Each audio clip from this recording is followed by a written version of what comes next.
If the Western Canadian Baseball League playoffs were to start today, a first-round matchup in the East Division would be between these two teams tonight, the Saskatoon Berries and the Moose Jaw Miller Express. Good evening, Les Lazaruk with you from Next Gen Patch at Cairns Field in Saskatoon, as the East Division rivals will take part in a game tonight here, the Saskatoon Berries and the Moose Jaw Miller Express. Actually, if the playoffs were to start today, yeah, they'd be playing against each other. We can take it a step further and maybe predict that in 12 days' time, right here at Next Gen Patch at Cairns Field on August 6th, these two teams will likely be playing in that particular game. As a look at the WCBL standings coming into tonight show the Berries with a 39-7 record and in first place by 9.5 games over Medicine Hat. The Berries have a magic number of 1 to clinch a first place finish in the East Division. Meanwhile, the Moose Jaw Miller Express are 21-26. They sit 2 games behind Regina for third place in the East Division. The Red Sox are stumbling big time right now. They've lost 7 in a row, while the Miller Express are coming off a victory in their most recent game, that being last night when they defeated the Weyburn Beavers by a score of 13-6. So the Miller Express and the Saskatoon Berries starting a 2-game home-and-home series. They'll play tomorrow afternoon at Roswell's Park in Moose Jaw. Berries mentioned 39-7, 5 games winning streak, including last night's 8-4 victory over Swift Current. Berries are 8-2 in their last 10 games. They're 20-2 here at Next Gen Patch at Cairns Field, and own a 5-1 head-to-head record against the Moose Jaw Miller Express. Moose Jaw, with the record as mentioned, 21-26, fourth in the East Division, winning last night in their last game, 5-5 in their last 10. They have a better road record than they do at home. Their road record is 13 wins and 11 losses, and at home they're 8-15, believe it or not. So that is the situation we find ourselves in tonight. The Saskatoon Berries and the Moose Jaw Miller Express coming up momentarily. But first, our national anthem.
The umpires for tonight's game, that behind home plate, it's Aaron Roberts. At first base is Elmer Jerkovitz, and at third base is the crew chief, Phil McGee.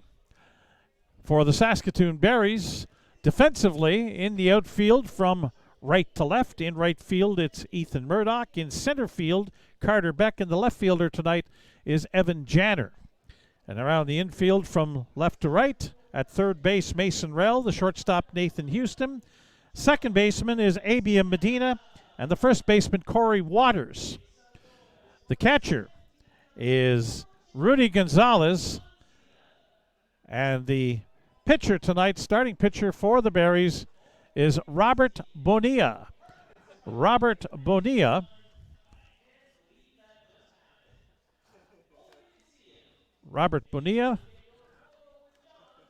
from El Paso, Texas. And Robert will make his 7th appearance of the season, his 6th start. 2 wins, 1 loss, a 3.15 earned run average. He's pitched 20 innings, has allowed 19 hits, 12 runs, 7 of them earned, struck out 19 and walked 6. Robert Bonilla is a 6-foot-tall, 200-pound right-hander. Again, El Paso, Texas, his hometown, coming off his senior year at the University of Texas at Rio Grande Valley. For Robert Bonilla, he also pitched at New Mexico Junior College for 2 years before going to UTRGV. 4 years of college baseball. He had an 8-4 record and an earned run average of 7.04. Good numbers here in the Summer League, in the Western Canadian Baseball League with the Saskatoon Berries. He'll face a Moose Jaw Miller Express lineup, which is a very good and dangerous hitting lineup. They hit .292 as a team. And Thomas Soto, the shortstop, is first up, hitting .328. 59 hits in 180 at-bats. Left-handed hitter. Bonilla kicks and fires. First pitch is outside, according to Aaron Roberts, ball 1. Underway at 6:01 on a nice Saturday evening here in Saskatoon.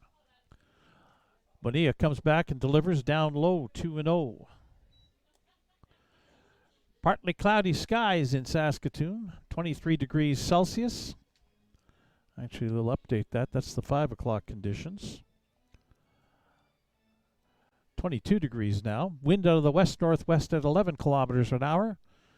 Gentle wind blowing out to right field as that pitch is outside, ball 3. So Bonilla falls behind. 3-0 to the leadoff man. Robert Bonilla's last appearance, as that one is ball 4. So a 4-pitch walk to start the ball game. Bonilla pitched last week in Lethbridge on the 18th of July. Took the loss in a 5-3 decision. Pitched just 1 inning. Gave up an unearned run, 1 strikeout, 2 walks.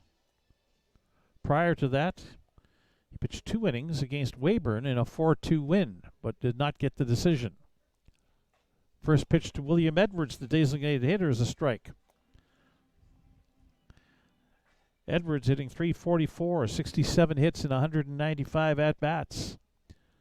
9 home runs and 52 runs batted in. Faked the bunt.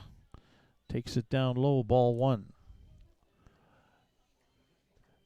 This lineup for head coach Eric Marriott, pretty much the same 9 he throws out on a nightly basis, with a couple of exceptions, catcher being one of them.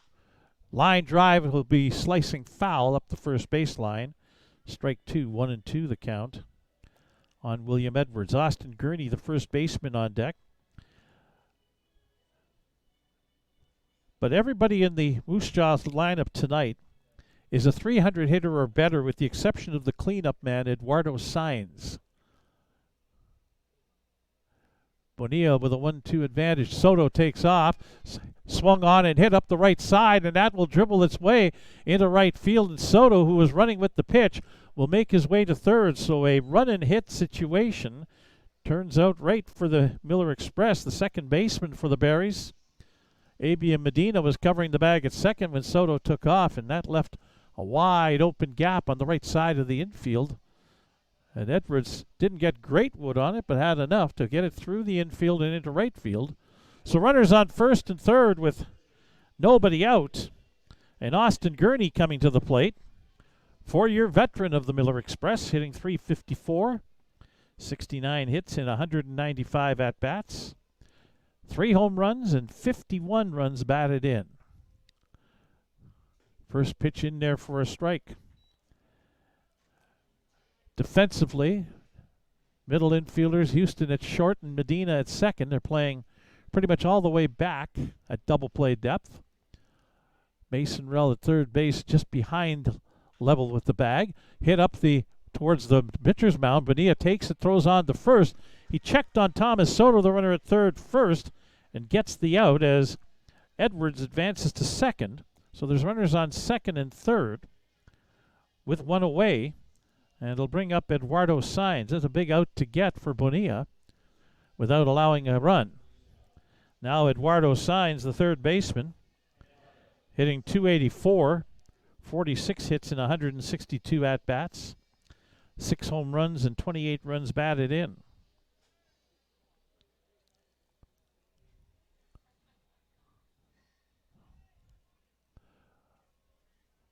Again, the infielders in the middle are playing back. Saenz hits it on the ground. Big hop. Menard has problems with it, but flips it on over to Bonilla for the out. Meanwhile, coming in to score is Thomas Soto on the RBI ground out, and William Edwards advances to third. So 2 away here in the top of the first inning, and Moose Jaw is on the board on an RBI single for Saenz, his 29th RBI of the year. Now Robert Estrada, the right fielder, coming up. Estrada is relatively new to the Moose Jaw roster. First time the Berries are seeing him play this year. Just his 14th game for the senior out of Keystone College. Big swing and a miss on the first pitch fastball, strike one. Robert Estrada, 5'11", 180, playing right field from Maracay. Check swing and a breaking ball, and he didn't want to swing, but it's strike two. So Bonilla way up on Robert Estrada, who's hitting .333, 17 hits and 51 at-bats. A home run and 7 RBIs to his credit. 2-strike pitch. Popped up in the air, foul territory. Corey Waters coming over. He'll make the catch, and that's the end of the inning. A good recovery after a bit of a slow start for Robert Bonilla. Gave up a walk and a hit-and-run single. Eventually a run came around to score, but that was all the damage that Moose Jaw could muster in the top of the first inning. 1 run on 1 hit.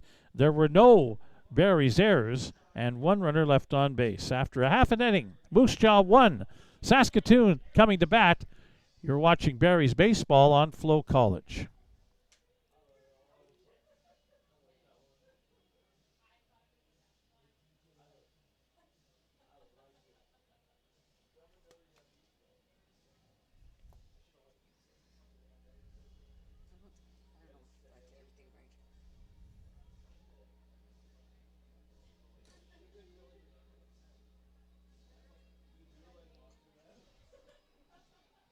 You're good. Good job.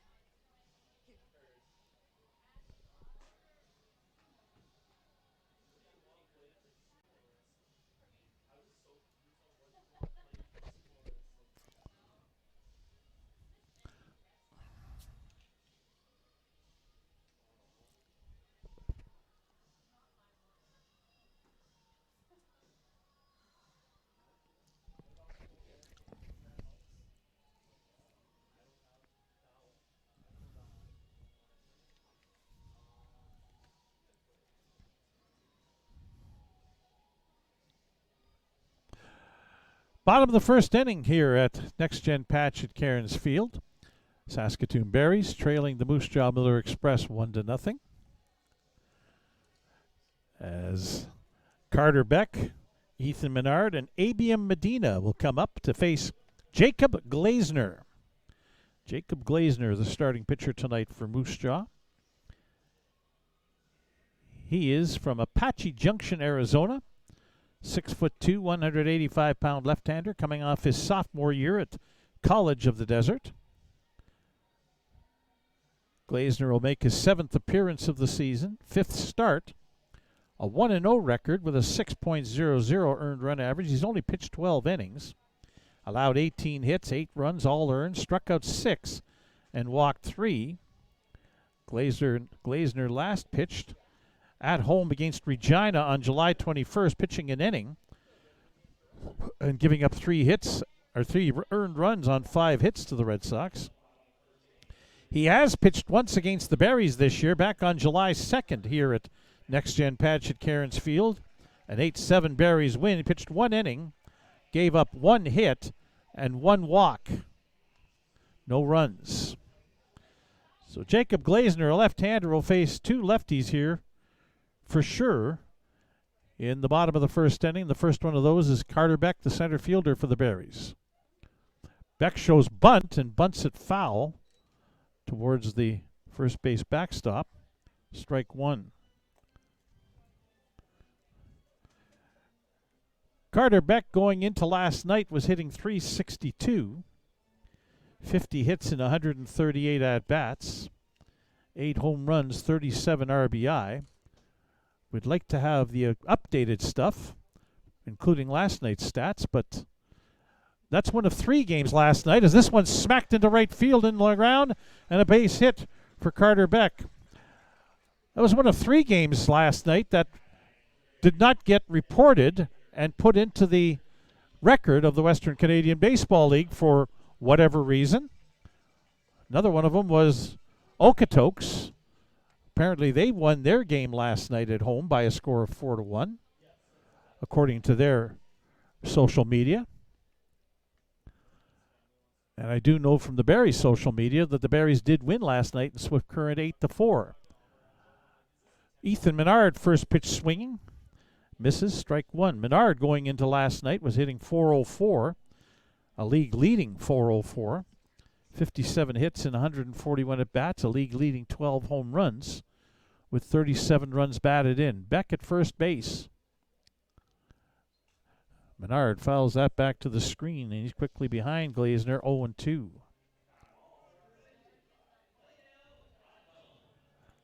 Carter Beck on base, 9 stolen bases in 11 tries. Got a decent-sized lead.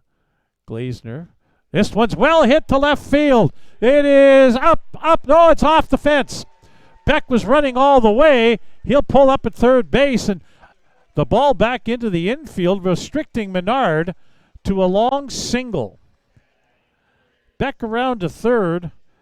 That one was well tagged on a line, but a good play by the Moose Jaw left fielder out there, Tanner DeGrazia, realizing he wasn't going to get back to the fence in time to make the catch, but played the bounce, the carom off the fence perfectly as Menard tattooed that left field fence. And then DeGrazia able to get the ball back to the infield, restricting Menard to just a single. So now Abiam Medina takes a first pitch strike. Barry's second baseman, hitting .374, 6th best in the Western Hockey League, or Western Canadian Baseball League. 52 hits and 139 at-bats. 3 home runs, 33 runs batted in. There goes Menard, and Medina lifts a fly ball, foul territory down the left field side, and that will land without anybody getting to it. Strike 2. 0-2 the count on Medina. Abiam, of course, from Ponce, Puerto Rico. As Ball Boy brings out some new baseballs for home plate umpire Aaron Roberts. Mason Rell, the third baseman, on deck. Nobody out. Runners on first and third for the Berries. Trailing 1-0 here in the bottom of the first. Glazner's pitch. Medina on the ground into the hole. It's short. Soto knocks it down. And that's the best he can do with it. We'll see what the official scorers say. They're going to call that a base hit. And an RBI as Beck scores to tie the game up at 1-1. Menard up to second. Abiam Medina with his 34th RBI. So 1-1 the score here very quickly. Still nobody out for the Berries in the bottom of the first, as Mason Rell comes to the plate. Rell, the third baseman, hitting .346. 47 hits in 136 at-bats. Off-speed changeup in for a strike. Nathan Houston, the shortstop, is on deck.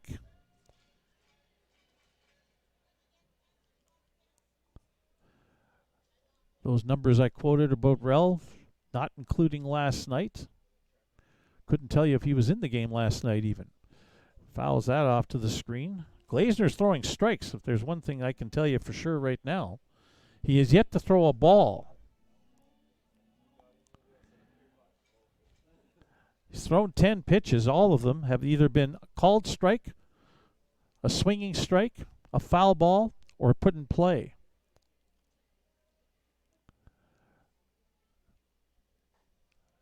Breaking ball, there's the first one. 1 ball, 2 strikes. As Glazner came back with that off-speed curveball, and it ended up being inside. Let's see what he comes back with here on 1-2 against Mason Rell. Fastball hit in the air, straight away center field, under it and making the catch at the edge of the warning track. And runners will move up a base as well. Ethan Menard to third. Abian Medina takes second. And the first out of the inning retired on a deep fly ball by Mason Rell to the center fielder, Pacey Phillips. So Nathan Houston, the former member of the Moose Jaw Miller Express, now to the plate. Houston from Melville, Saskatchewan, but some of his growing up in Regina. Attended Martin Collegiate in Regina. First pitch, breaking ball up high, ball 1. Houston hitting .314. 53 hits in 169 at-bats. 2 home runs, 32 RBI. Good block there by the catcher, Andy Rivas. 2-0 the count on Houston.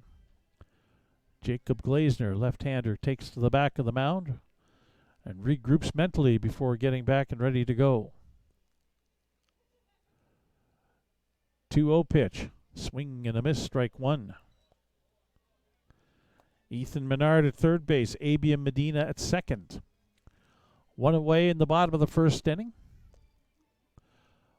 Each team with a run. Glazner shook off the first sign. Now it says he's okay with this one. 2-1 pitch. Foul back to the screen. 2-2 the count on Nathan Houston, who will be attending Louisiana Tech University in the fall.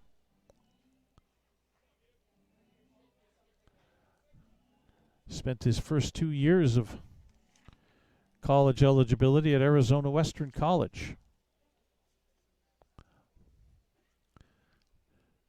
2-2 pitch coming.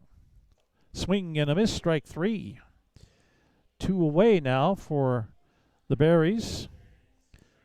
And it'll be right fielder Ethan Murdoch coming up. Murdoch went into last night hitting .308. 49 hits in 159 at-bats. 8 home runs, 46 runs batted in. Tied for 8th in the home run department. The 46 RBIs is third best in the WCBL. Glazner's first pitch to Murdoch is jammed into foul territory. Gurney coming over, slides, makes the catch. Right, sliding off the grass into the dirt in front of the Berries' first base dugout, and that retires the side. The Berries get the run back on 3 hits. No Moose Jaw errors, and 2 runners left on base. After 1 inning complete, we're tied at 1-1 between the Saskatoon Berries and the Moose Jaw Miller Express as you're watching Berries baseball on FloCollege.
Andy Rivas, the catcher, left fielder Tanner DeGrazia, and center fielder Pacey Phillips due up for the Moose Jaw Miller Express in the top of the second inning.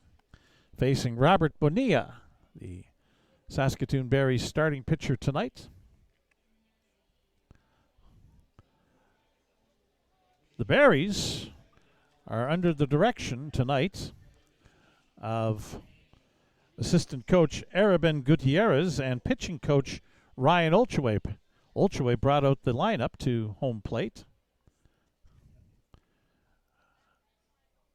as Bonilla's first pitch upcoming to Rivas is in for a strike. Andy Rivas hitting .355. 11 hits and 31 at-bats. 4 of the 11 hits are home runs. He has 11 RBI. On the ground towards third, but foul. Bonilla up 2 strikes on Andy Rivas very quickly.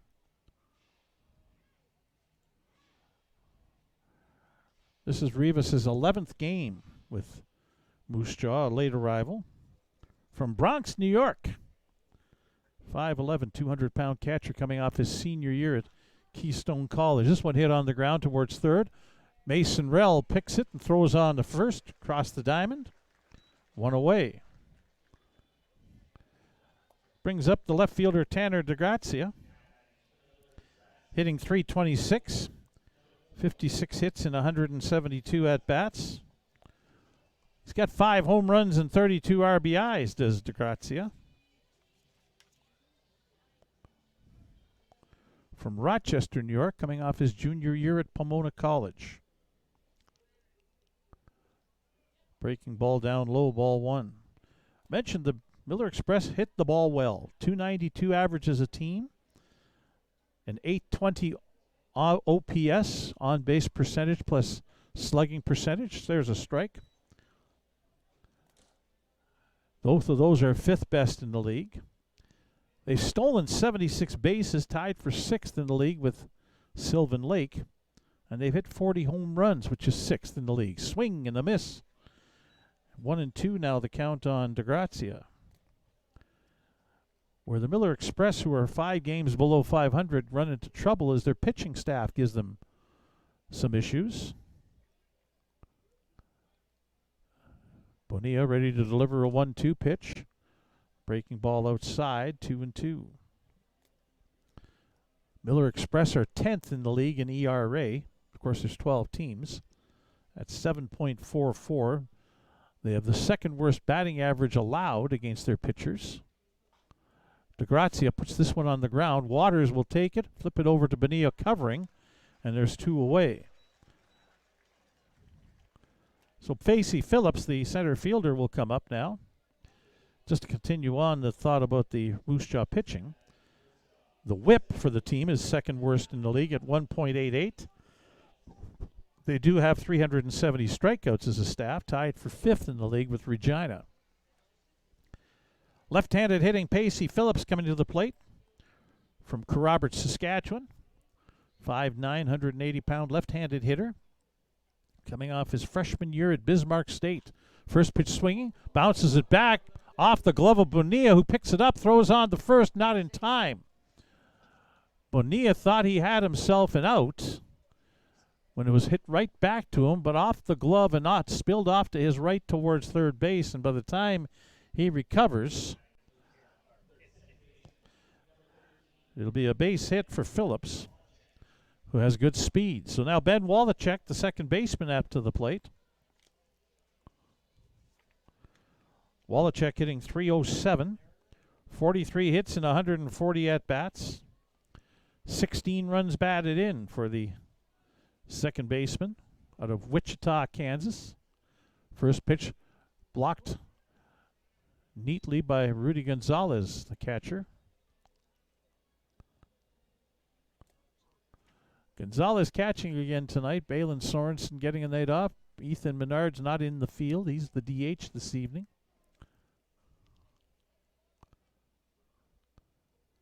Good size lead at first base. There's a pitch in there for a strike to Wallachek. Pacey Phillips has a stolen base in one attempt. only playing in his 17th game. Again, joining the team late.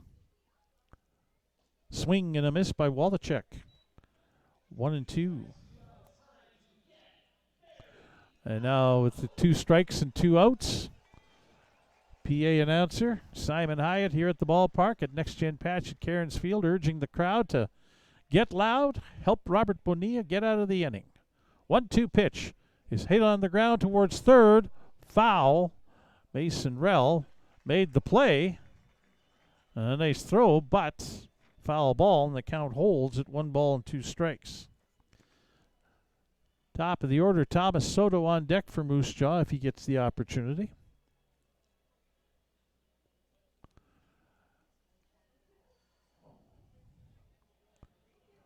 Wallachek, right-handed hitter. Coming off his junior year at Indiana State, so he knows Mason Rell and Carter Beck. Here's the throw down on an attempted steal, and Pacey Phillips has that stolen. Had a good jump from first base. The pitch was outside. Gonzalez did well to catch the ball and make a throw, but the throw was to the third base side of second. So Phillips able to steal and get into scoring position. 2-2 pitch on the ground. Houston comes up with it, throws to first, not in time. Good speed down the line by Wallachek to beat it out. Keeps the inning alive. Phillips to third, first and third, with 2 away. And Thomas Soto coming to the dish. He walked and scored in the top of the first inning.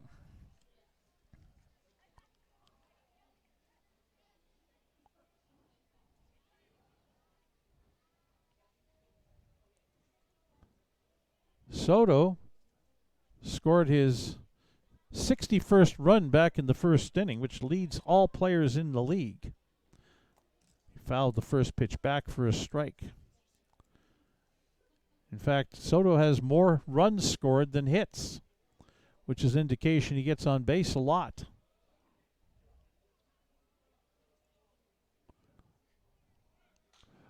Again, a runner going and a base hit out the other side into left field, but that'll drive in a run. Pacey Phillips scores, all this coming with 2 away. Another hit and run situation, except this time Wallachek can't advance to third as left fielder Evan Janner was quickly in from left to retrieve the ball and hold Wallachek to second. But an RBI single for Thomas Soto makes it 2-1 Moose Jaw. And bring up William Edwards. 3 straight singles for the Miller Express with 2 away. Bonilla's first pitch is a breaking ball outside, ball 1.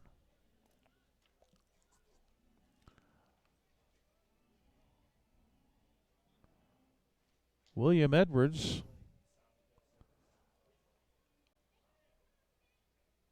among the league leaders in many categories, takes a strike, 1-1. Edwards hitting .344. Tied with his teammate Austin Gurney for the most at-bats. As this pitch gets away from Gonzalez, and the runners will advance 90 feet. Wallachek to third. Soto to second. Are we calling that a wild pitch or a pass ball? Pass ball it is. So 2-1 the count on William Edwards, who singled his first time up. Hit and run single. This one's hit to the left field side. Rell with a nice play to field the ball on the one hop and throw across the diamond to record the out. Great defensive play by Mason Rell. Prevents Moose Jaw from scoring any more than just the 1 run that they got in the top of the second inning. 1 run on 3 hits. No Barry's errors. And 2 runners left on base. After an inning and a half, it's Moose Jaw 2, Saskatoon 1. You're watching Barry's Baseball on FloCollege.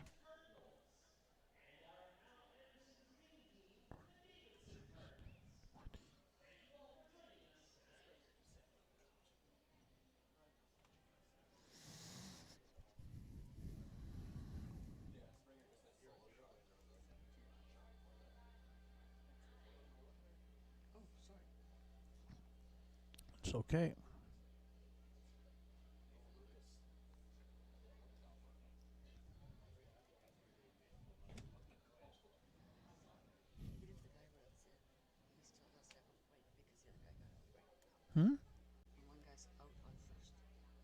Yeah, that doesn't count. No.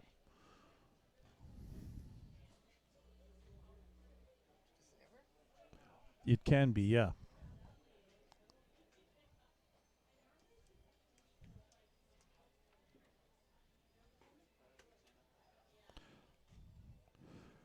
Bottom of the second inning here at Next Gen Patch at Cairns Field. Moose Jaw Miller Express leading the Saskatoon Berries 2-1. There's been a single run scored in each of the 3 half innings that we have had played so far. Berries will attempt to duplicate that or maybe even do better, get up a more crooked number if they can this inning. Bottom third of the order to face Jacob Glazner. It'll be Corey Waters, the first baseman, Rudy Gonzalez, the catcher, and Evan Janner, the left fielder. Waters hitting .372 coming into last night. 54 hits and 145 at-bats. 9 home runs and 33 RBIs. The .372 average is 7th best in the WCBL. The 9 home runs tied for 4th in the league as the first pitch from Glazner is all the way to the backstop. Catcher Rivas put the glove up and went right over top of the glove. And over top of umpire Aaron Roberts' head as well. 1-0 pitch. Breaking ball in for a strike. Waters was looking for something with a little more velocity on it coming in. Didn't get it.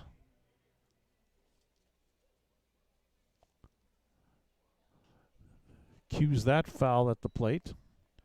1 ball and 2 strikes.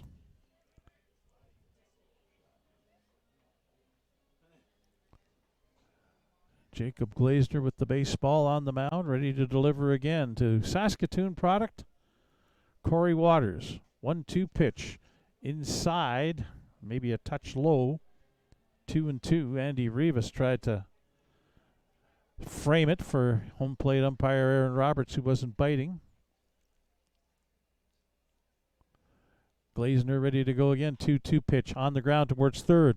Juggled and bobbled by Eduardo Saenz, and he doesn't have a play at first base. So Waters reaches on the error to the third baseman. Our first miscue of the night by either team.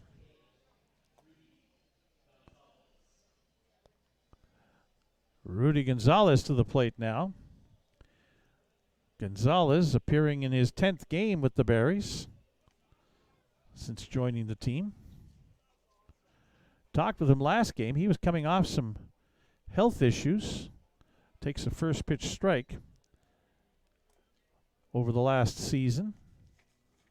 And really wasn't thinking about playing summer ball until he got the call from his college coach at UTRGV saying, hey, they need a catcher up in Saskatoon. Are you interested? Ball 1 down and in. So the idea of sitting out the summer changed, and he loves it here. He's enjoying himself, as do all the players with the Berries. Breaking ball down low, 2-1. Good block by catcher Andy Rivas of the Miller Express to prevent Waters from advancing. Corey Waters does have a couple of stolen bases. Takes a bit of a modest lead at first base. Gonzalez with a little looper over top of the head of shortstop Soto into left center field, a base hit. And the Berries have their first 2 men on. So runners on first and second with nobody out, and Evan Janner, the number 9 hitter, the left fielder, on coming up to the plate. Left-handed hitter, Janner. Like Gonzalez, came to the team after the season started, although this is game number 26 for him. He's been here for a while now. His first action, in fact, was against the Miller Express way back on June the 6th. First pitch swinging, he lines a shot foul over top of the Saskatoon Berries bullpen for strike one.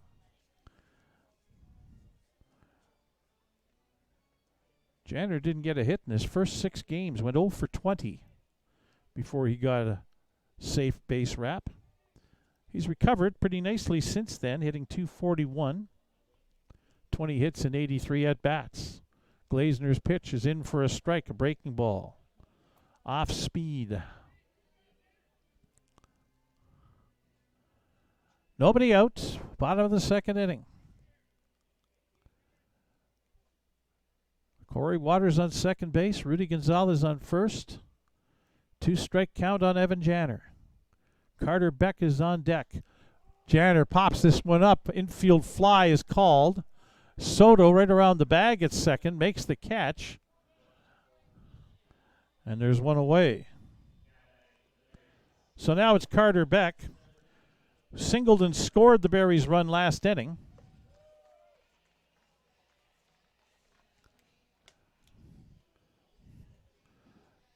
Beck is now 7 for 20. .350 head-to-head against Moose Jaw this season. 3 home runs and 8 RBIs. Pretty much all of that came in one game back on June the 6th. First pitch down low, ball 1. Now that game has finally been put back into the rotation and into the record.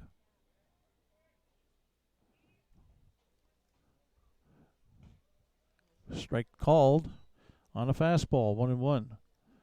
Back on June 6th, Beck was 3 for 3 with 5 runs scored. All 3 hits for home runs, 7 RBI. That's a pretty good night for the Carndale, Saskatchewan product. Glazner's 1-1 pitch is down low, blocked. 2-1 the count. Ethan Menard on deck.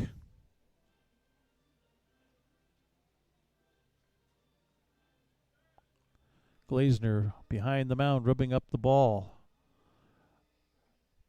2-1 count.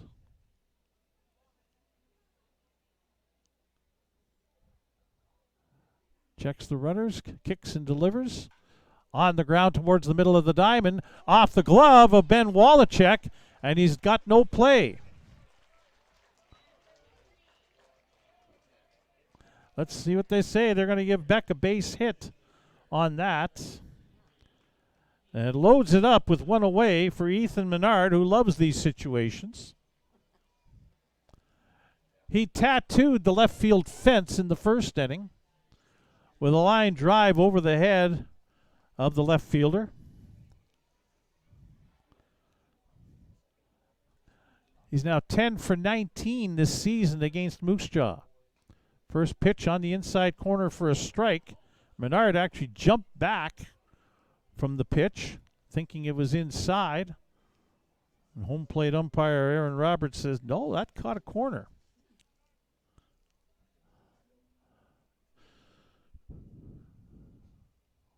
Swing and a miss by Menard. He was going for the downs there. 0-2 the count. Moose Jaw infielders are playing at double play depth. First baseman Gurney playing behind the runner. Beck at first base.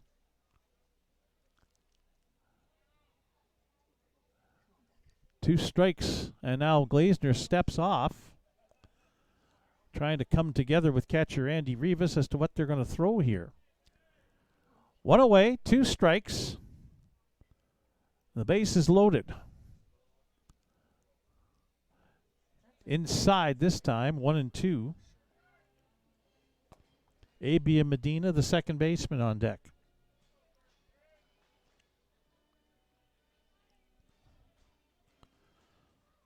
Menard attended high school at Notre Dame High School in Crowley, Louisiana. He's from Opelousas. Must be nearby. Swing and a miss, strike 3.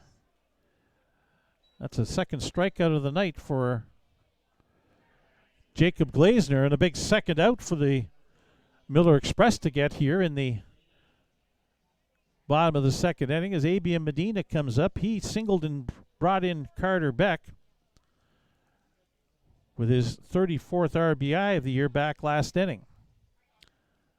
Now with bases loaded and 2 out here in the bottom of the second, chance to, with a clean hit, so as he swings and misses at the first pitch, strike one. Medina with a clean base hit can get the Berries back to even, if not even ahead.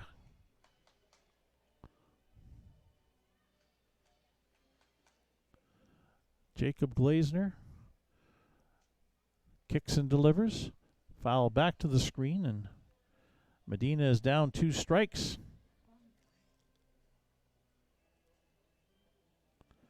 Mason Rell hoping to get an at-bat this half inning. He is on deck.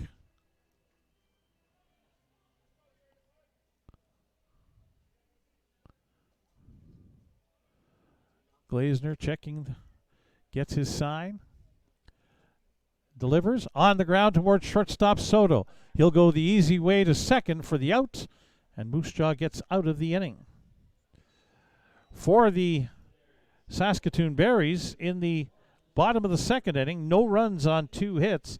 There was 1 Moose Jaw error and 3 runners left on base. After 2 innings, it is Moose Jaw 2, Saskatoon 1. You're watching Berries baseball on FloCollege.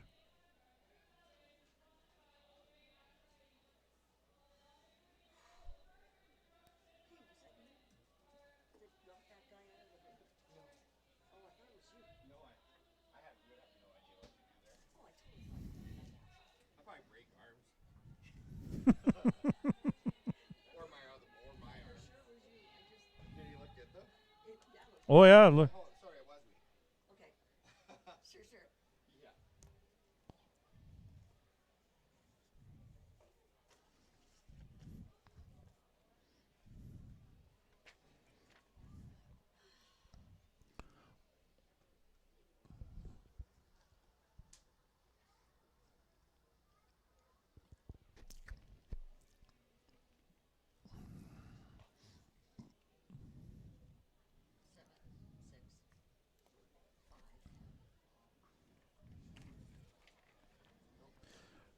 Heart of the order for the Moose Jaw Miller Express coming in here in the top of the third inning against Robert Bonilla, the starting pitcher for the Saskatoon Berries. Berries trail Moose Jaw 2-1. First game of a 2-game weekend home-and-home series. These teams will play tomorrow afternoon at Roswells Park in Moose Jaw at 2:05.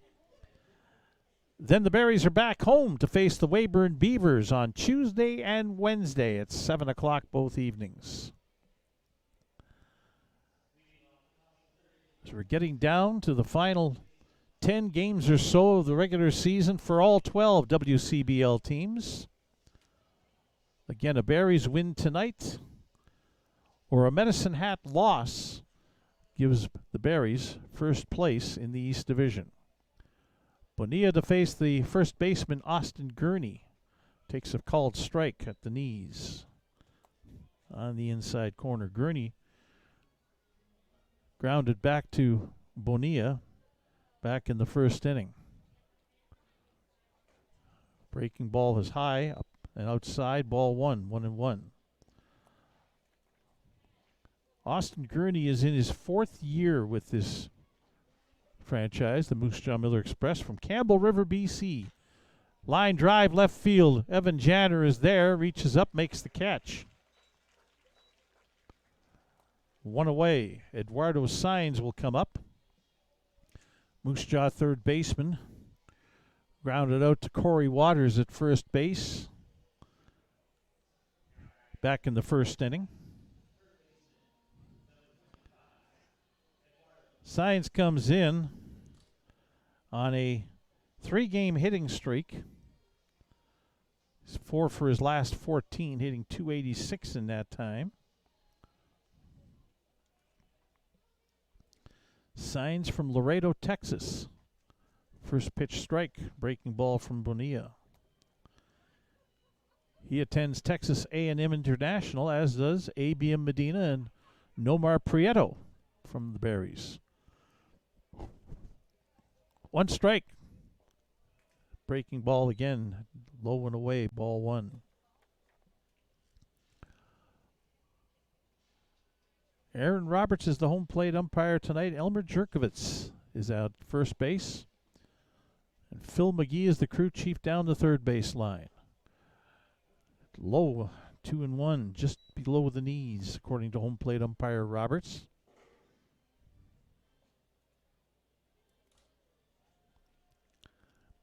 Robert Bonilla. 2-1 pitch. This one's at the knees and a called strike. 2-2.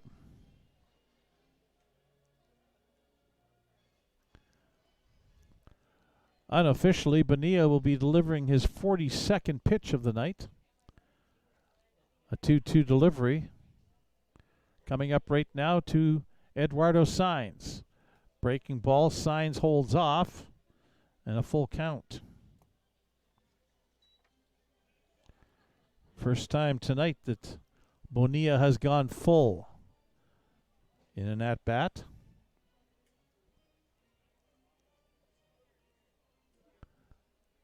On deck is the right fielder Robert Estrada. And down low, ball 4. So Sainz draws a walk. Second one issued by Bonilla. He'll face the right fielder Robert Estrada, who fouled out to Corey Waters to end the top of the first inning. Estrada's on a 4-game hitting streak. 6 for his last 16, hitting .375 in that time, with a couple of runs batted in. First pitch called strike. Andy Rivas, the catcher, is on deck.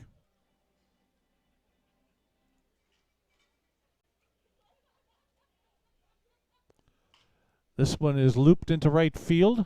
Off the fist is into right field for a base hit. Sainz will go to second. First and second, one away. It'll bring up Andy Rivas, the catcher, who grounded out to the third baseman Rell back last inning. Rivas comes in on a 6-game hitting streak.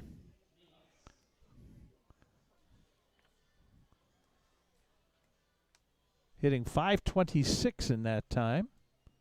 10 for 19. Breaking ball down and away, ball 1 from Bonilla. Rivas also during the 6-game hitting streak has 3 home runs and 9 RBI. So he's the catcher and he's a dangerous hitter from out of the right-hand batter's box. Takes a strike, 1-1. Left fielder Tanner DeGrazia is on deck.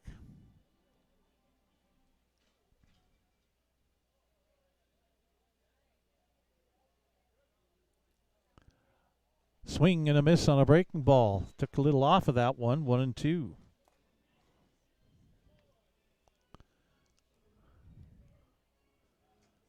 Nice evening for baseball here at Next Gen Park and Next Gen Patch, I should say, in Saskatoon. Cairns Field. 1-2 pitch. Breaking pitch called strike 3. First strikeout of the night for Bonilla. Second out of the third inning. Tanner DeGrazia, who grounded out to Corey Waters back last inning, now to the plate. DeGrazia is on an 8-game hitting streak coming into tonight.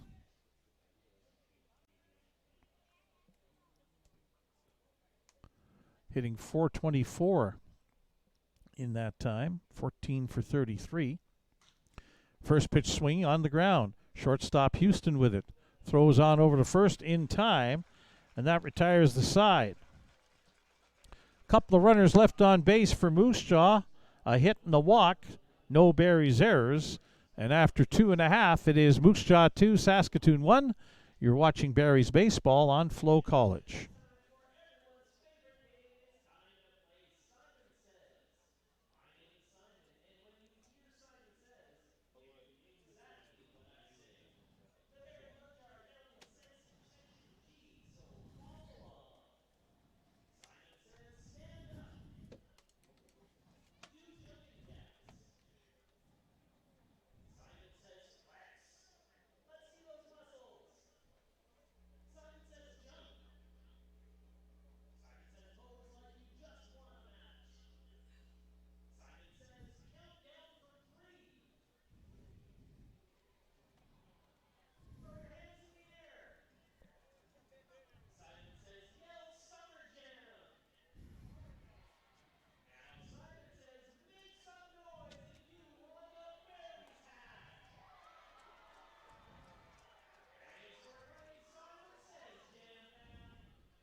Bottom of the third inning coming up. Here at Next Gen Patch at Cairns Field, Saskatoon Berries trailing the Moose Jaw Miller Express 2-1. Middle of their order coming up to face Jacob Glazner, Mason Rell, the third baseman, shortstop Nathan Houston, and right fielder Ethan Murdoch, all of whom batted in the first inning. All made out after the Berries had gotten the first three men on base with singles and scored a run. So Glazner was able to toughen up on the middle third of the Berries' order in the first inning. He loaded the bases up in the second, but got out of it. We'll see what the Berries can do against him here. Berries as a team came into tonight hitting .323, the top batting average for a team in the league. The best OPS at .906. Tied for first in stolen bases with 119. And first in the league in home runs with 54. They're also first in three pitching categories: ERA, batting average against, and WHIP.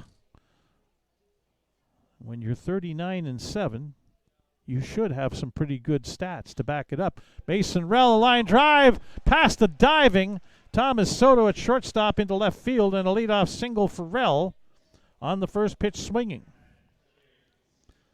So now Nathan Houston to the plate. Mentioned Houston is a former Moose Jaw Miller Express. He was an affiliate player with them back in 2023. And then a full-time member of the team last year. He squares the bunt, bunts it right back to Glazner, who thought about going to second, but ends up going to first to retire Houston. Rell dives headlong into second base and is safe. Glazner could have made a play, because when he fielded the ball and whirled, Rell was maybe halfway to second base, but he chose to take the sure out at first. So now Mason Rell at second and Ethan Murdoch at the plate. First pitch is inside, ball one. Murdoch fouled out a great running play and sliding play by the first baseman Austin Gurney to finish off the bottom of the first inning. Ben Wallachek playing some games with Mason Rell out at second base as Rell gets his secondary lead. Murdoch takes a strike. 1-1.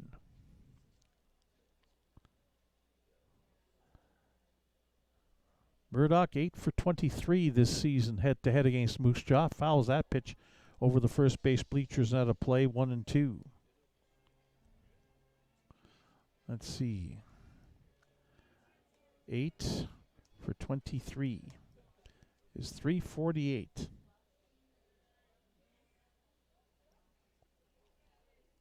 Couple of home runs and 6 RBIs against Moose Jaw this year. Glazner has his sign from catcher Andy Rivas. Holds the ball quite a while. Pitch up and in. 2-2. Mason Rell at second base, and Ben Wallachek, the second baseman, having quite the little game out there. Rell taking his lead and checking, and Wallachek slapping the glove. Swing and a miss. Murdoch strikes out. Third strikeout of the night for Glazner. 2 away now with Rell at second base. Up to Corey Waters to try and bring him in. Waters reached on an error to the third baseman Eduardo Sainz to lead off last inning. He's 7 for 20 head-to-head against Moose Jaw this year, hitting .350. 2 home runs and 3 RBI. First pitch swinging, fouled back to the screen. Strike one. Rudy Gonzalez, the catcher, on deck for the Berries.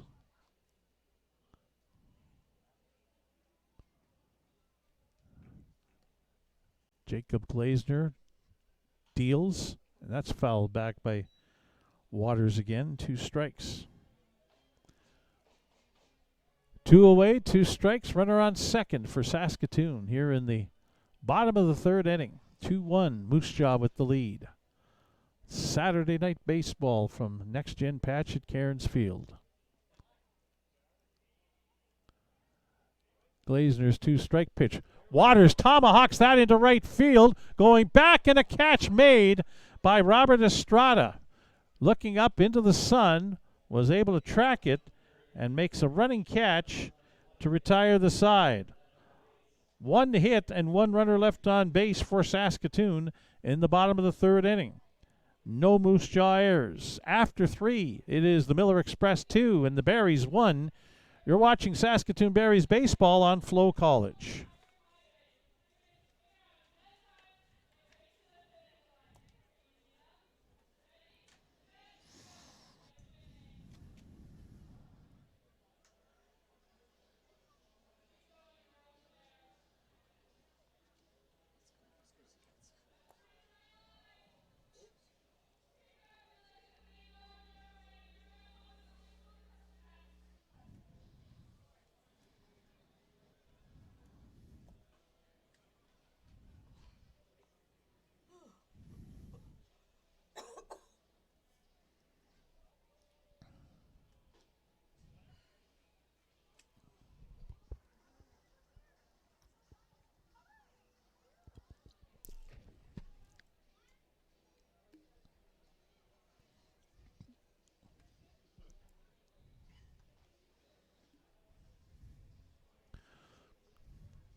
Your unofficial line score through 3 innings of play for the Moose Jaw Miller Express. 2 runs on 5 hits. They've committed 1 error. They've left 5 runners on base.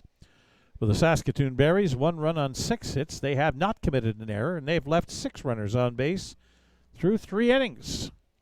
2-1 Moose Jaw with the lead. They come to bat here in the top of the 4th inning with the 8, 9, and 1 hitters. And it was these 3 guys that scratched together 3 singles and a run to put Moose Jaw ahead in the 2nd inning by the score it's currently at 2-1.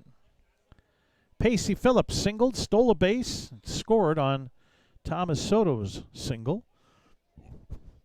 First pitch down low to Pacey Phillips, ball 1. Phillips is hitting .333 in his last 4+ games. Low again, ball 2. 4 for 12 for the Robert Saskatchewan product. An RBI in his last 4+ games. And down low again, 3-0. Bonilla struggling to find the strike zone on the more diminutive Pacey Phillips. 5'9", 180 pounds. 3-0 pitch, taken all the way for a strike.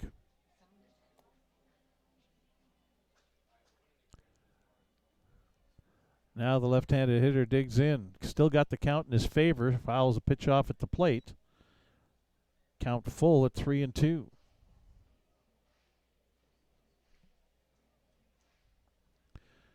Now Phillips chokes up on the bat a few inches. Looking for better control on the 3-2 pitch. Hits it on the ground. Waters can't come up with it. Neither can Medina. It gets between them both. Out into right field for a base hit. No, they're going to call that an error on the first baseman, Waters.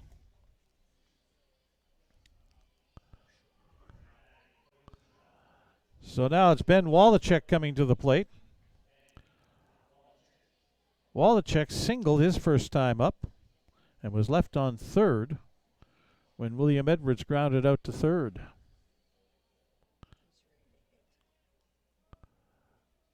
Second baseman, first pitch swinging, hits it up the middle. Houston has no play at second, throws on to first in time.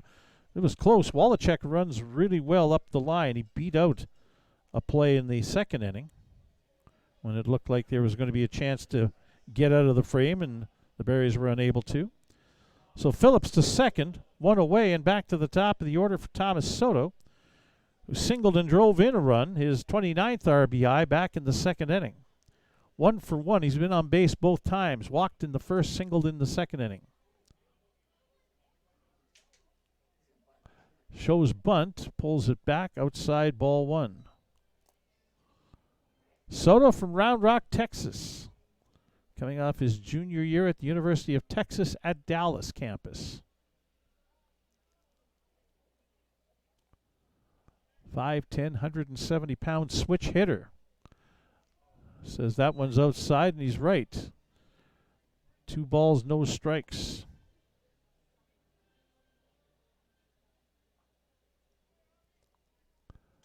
This one's lined into center field, a base hit.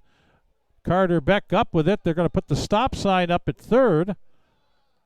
And Phillips is held there. Soto with the second hit of the night. First and third, one away for designated hitter William Edwards. Singled in the first inning, grounded out to third in the second.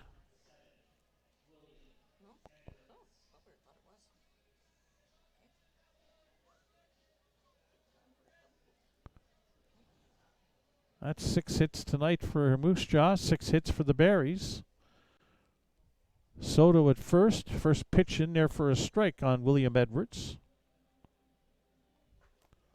The Aussie in the lineup for Moose Jaw from New South Wales, coming off his junior year at University of Sioux Falls. Fouled off his foot. That'll smart. He falls behind 2 strikes. Austin Gurney, the first baseman, on deck.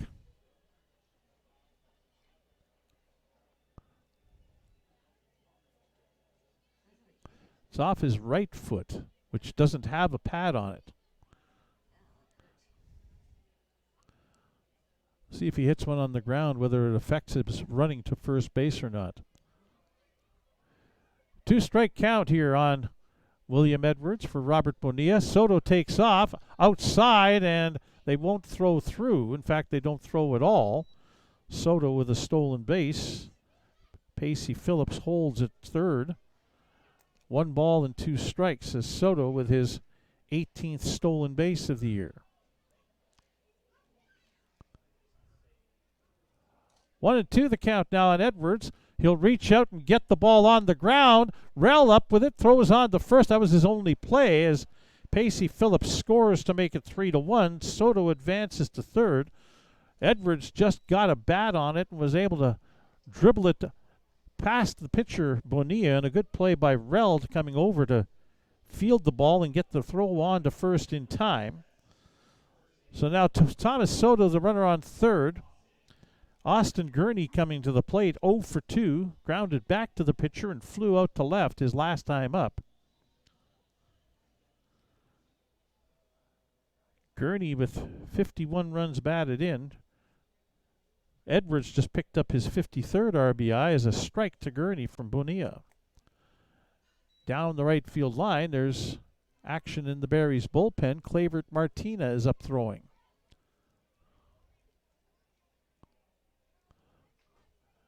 Breaking ball down low, blocked by Rudy Gonzalez, the Berries catcher, 1-1. 3-1 on the scoreboard for the Moose Jaw Miller Express now with that run scored here in the top of the 4th. Bonilla down low. 2-1 the count on Austin Gurney.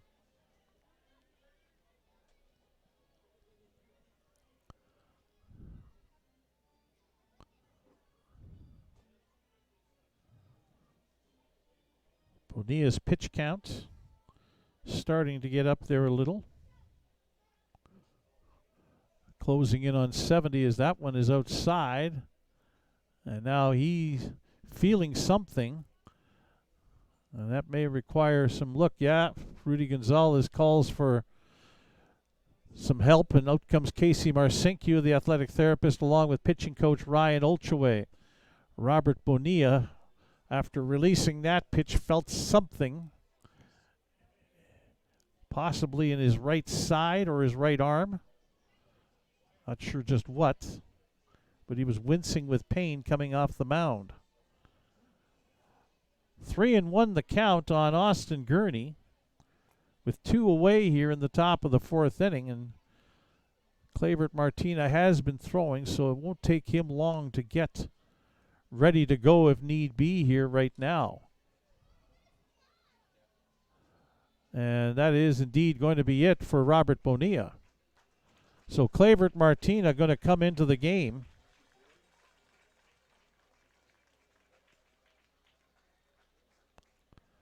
And he'll get his many warm-up pitches as he needs in order to be ready. Normally, when a reliever comes in without an injury, it's 8 warm-up pitches. But in this case, because of an injury, the pitcher coming on can take as many warm-ups as he needs to be ready to go. But Martina was already throwing down the right field line, so it shouldn't take him too terribly long to be ready to go. As Clavert Martina coming into the ball game. It'll be his 16th appearance of the season and his 15th in relief. He has 2 saves, a 2.58 earned run average, 24 in the third innings pitched, 24 hits allowed, 7 runs, all earned. He struck out 21 and walked 7.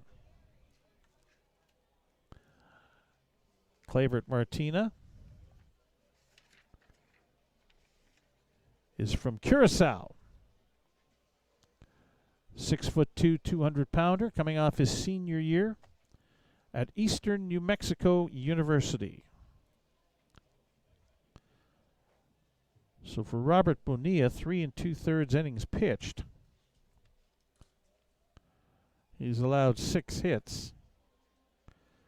Still responsible for the runner on third base, Thomas Soto. He struck out 1 and walked 2.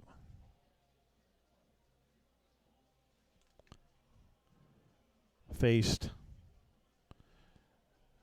20 batters. And let's see, unofficially through 6, 7, 10, 14, 19, 69 pitches for Robert Bonilla as he gives way to Clavert Martina here in the top of the 4th inning. 3-1 Moose Jaw with the lead. While we have a moment, let's check in around the Western Canadian Baseball League tonight on the scoreboard.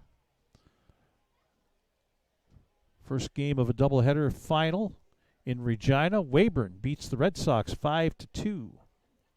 That's 8 straight losses now for Regina. Top of the 6th inning, Lethbridge at home leads Fort McMurray 14-0. That's the first game of a twin bill. Energy City and Sylvan Lake are just underway and scoreless. Brooks and Okotoks and Swift Current at Medicine Hat are just underway, but nothing to report as of yet on those games. As Martina is ready to go now to face Austin Gurney. 3-1 count he inherits. And the first pitch fastball is fouled back to the screen. 3-2.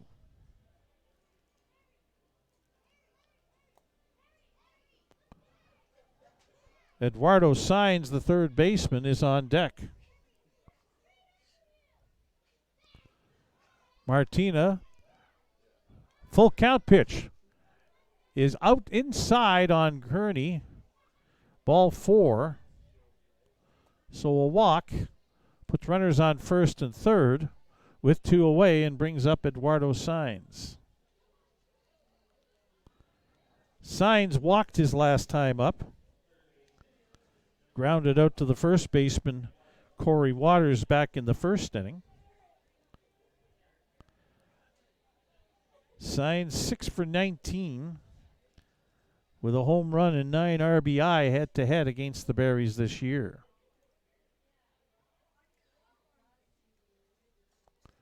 Martina's first pitch up high, ball 1.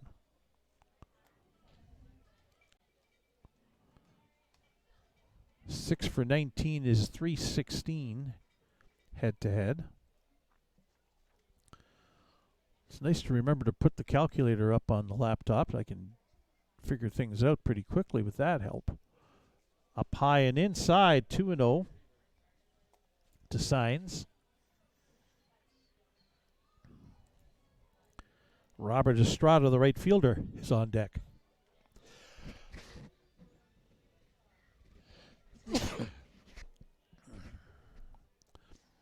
Excuse me. 2-0 pitch. And he hits Signs. So that'll load the bases up with 2 away. And it'll bring up Robert Estrada, the right fielder, who singled his last time up.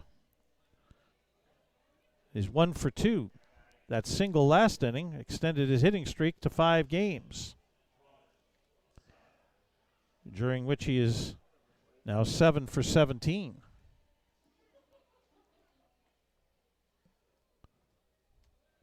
So hitting .412 in that time. Tough spot here for Martina. The base is loaded. First pitch up high, ball 1. First pitch he threw to Austin Gurney was a strike that he fouled back. Since then, Clavert Martina has been struggling to find the strike zone.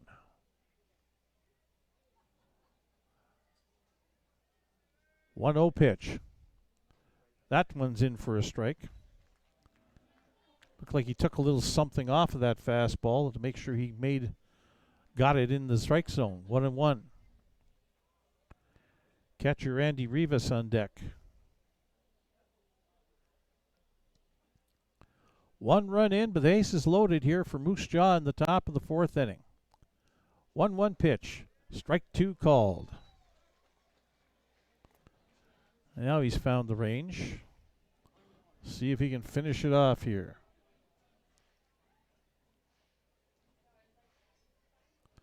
Martina looks in to catcher Rudy Gonzalez for the sign.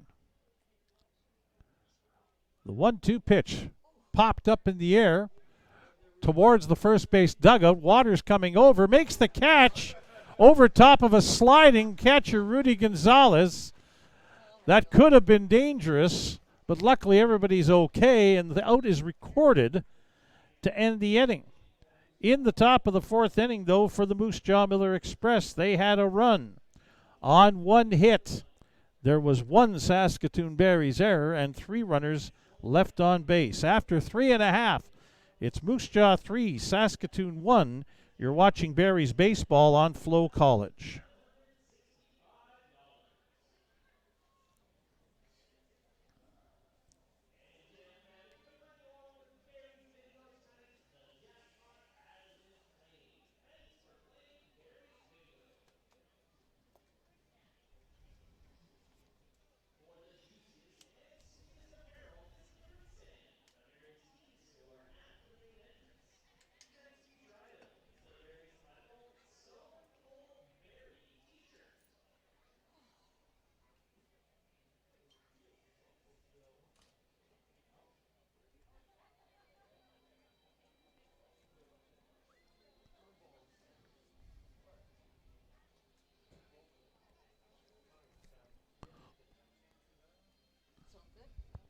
I didn't look yet.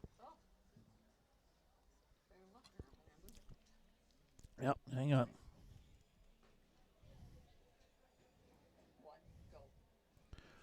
Bottom of the 4th inning coming up here at Next Gen Patch at Cairns Field. For the Saskatoon Berries, it'll be the 8, 9, and 1 hitters, Rudy Gonzalez, Evan Janner, and Carter Beck, to face Jacob Glazner, the starting pitcher tonight for the Moose Jaw Miller Express. Unofficially, Glazner has thrown 51 pitches through 3 innings. Nobody working down in the Miller Express left field bullpen. Head coach Eric Marriott happy with what he's getting from the left-handed pitcher, who calls Apache Junction, Arizona home. Rudy Gonzalez singled his first time up back in the 2nd inning.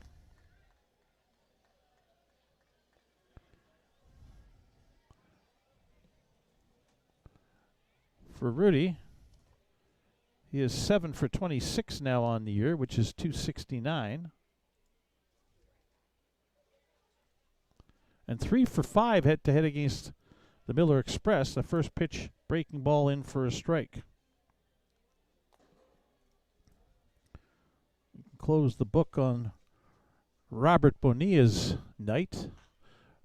Gonzalez on the ground. Big hop on Thomas Soto off his left shoulder as he was about to field it. And that'll be a base hit. The bad hop single for Rudy Gonzalez to lead off the bottom of the 4th inning. It'll bring up Evan Janner, the left fielder, who popped out to shortstop his first time up.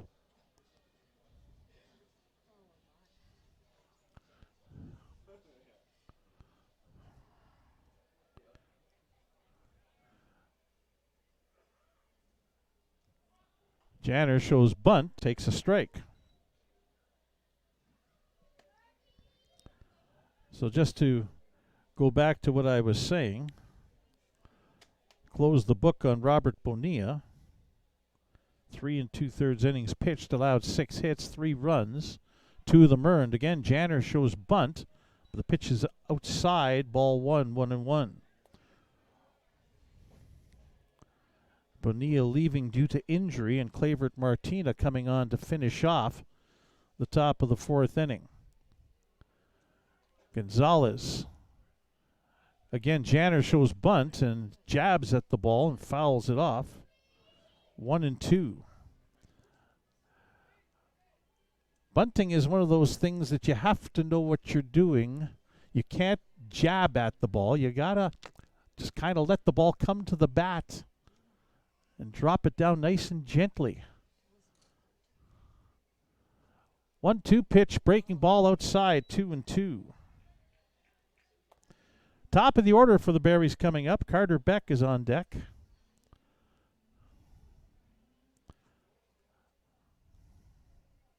Rudy Gonzalez with a leadoff bad hop single.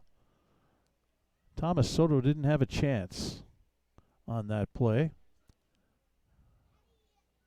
2-2 pitch. Janner on the ground. That gets past Gonzalez into right field. A base hit, and Gonzalez will hold there as Robert Estrada with a strong throw into shortstop Soto.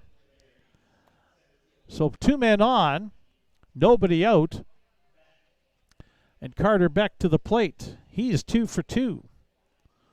Singled and scored in the 1st inning, singled in the 2nd, when the Berries loaded the bases but did not score a run. They trail 3-1 here in the bottom of the 4th inning.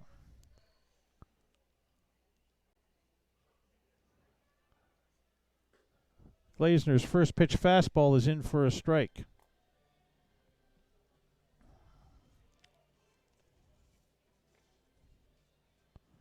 Carter Beck this past year at Indiana State hit .335 with 11 homers and 56 RBI. Breaking ball outside, 1-1. That was in 264 plate appearances.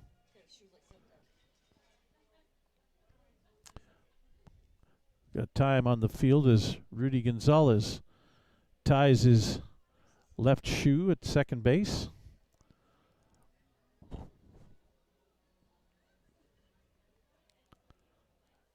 Glazner ready to go. 1-1 pitch to Beck. Swing and a miss on a breaking ball down and away. 1-2.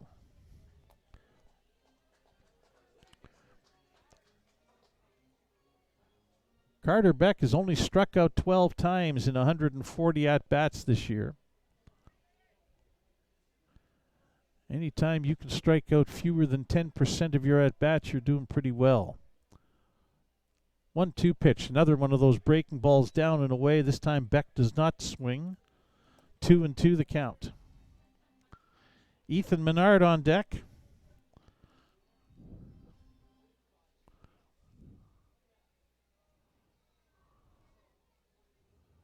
Glazner looks around at the runners. 1-2 pitch is hit on the ground towards third. Soto with it to second for 1, and that'll be all they get. Soto's momentum was taking him into the hole at shortstop. I thought he might throw to third to get the lead runner Gonzalez, but chose to whirl and fire to second to force Janner. So Gonzalez to third base. Beck is on the fielder's choice. And there's one away.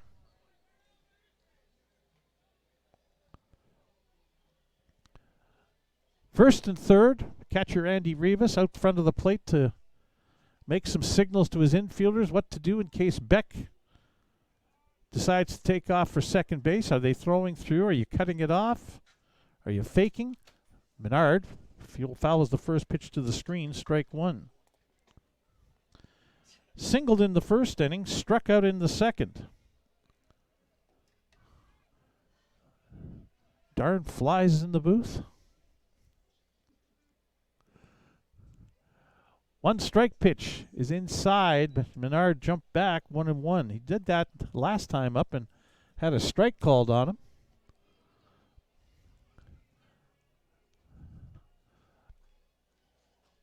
Ethan Menard with 37 RBI. Would like to add to that here right now.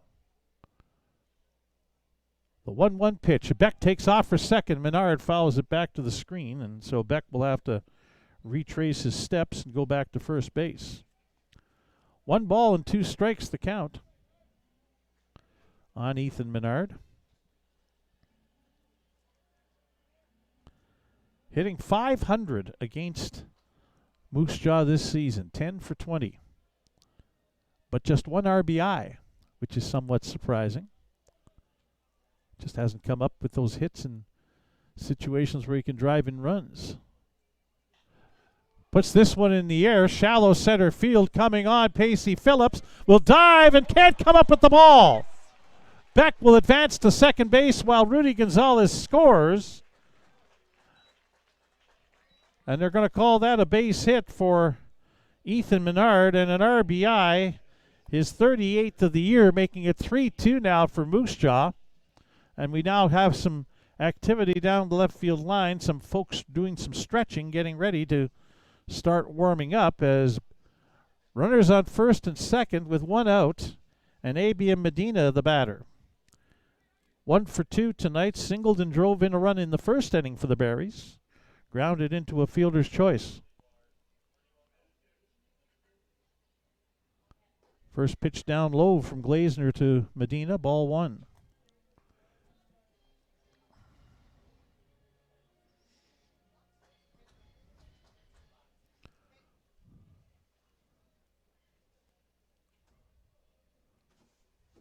And now Glazner spins and looks towards second. Nobody was covering the bag, so no throw as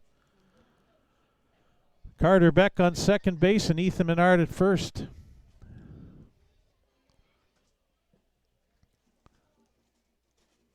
Jacob Glazner bounces one in. Good block by Andy Rivas, 2-0.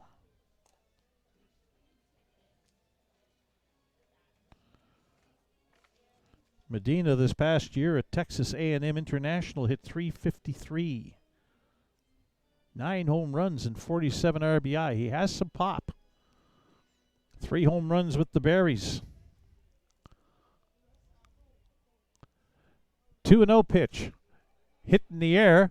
Left center field. Coming on is the left fielder, and a good catch made by the left fielder Tanner DeGrazia for the second out.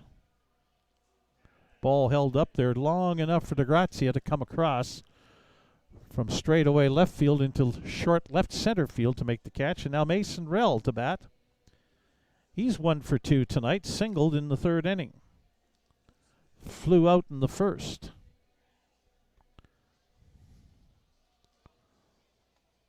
Rell is 5 for 19 on the season against Moose Jaw. .263 average.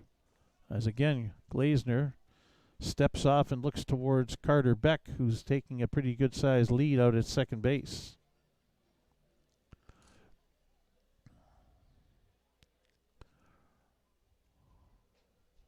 Down low, ball 1. Rell does have 6 RBI head to head against Moose Jaw, including a home run.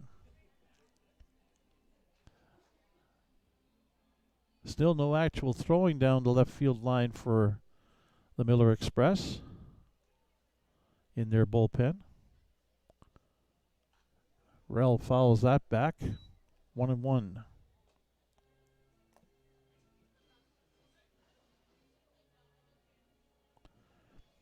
Mason Rell in his freshman season at Indiana State, played in 30 games. Had a couple of home runs and 13 RBI while hitting .274. Summer experience has been a good one for him so far. Rell, check swing, and Field's not allowed. A ball, 2-1 the count. Just as that pitch was being thrown, it looked like Ethan Menard was looking for time, or thought time was being taken. 2-1 pitch, stays out and away. Ball 3-1. Nathan Houston's on deck. Very shortstop.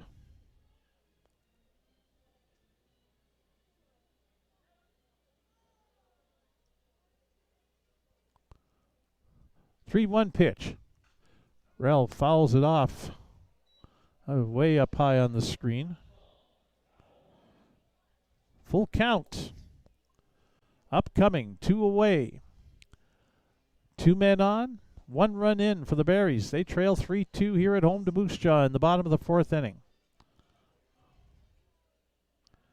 As I mentioned off the top of the game broadcast, this is a potential first-round playoff matchup starting August the 6th. 12 days away. 3-2 pitch.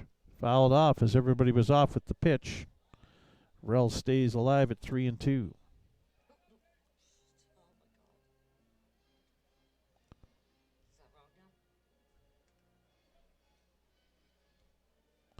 Three balls, 2 strikes to Mason Rel. Jacob Glazner rubbing up the baseball. And now we'll check in with Andy Rivas. What do they want to throw? Runners take off. Called strike 3. Rel thought it was inside, but a off-speed breaking ball is a called strike 3. 4th strikeout of the night for Jacob Glazner. And the Berries are done in the bottom of the 4th inning. But they did get a run on 3 hits.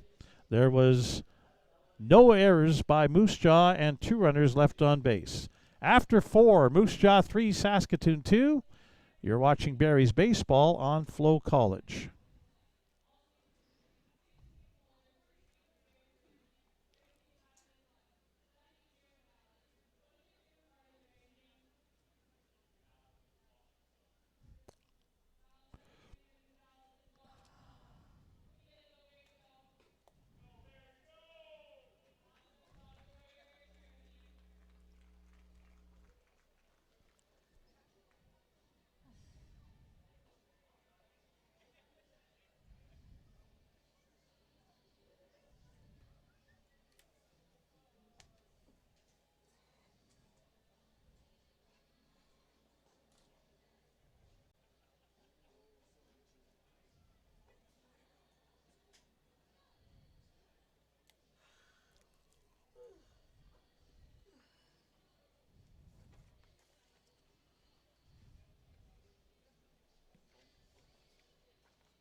Clavert Martina back out to pitch for the Saskatoon Berries here in the top of the 5th inning. He came on last inning when Robert Bonilla tweaked something, injured himself, pitching, throwing pitches to Austin Gurney.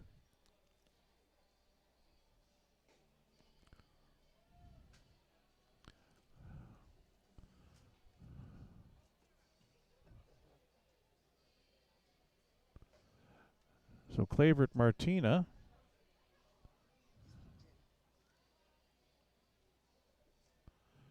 will face the 6, 7, and 8 hitters, Andy Rivas, Tanner DeGrazia, and Pacey Phillips. Call Heather. Rivas is 0 for 2.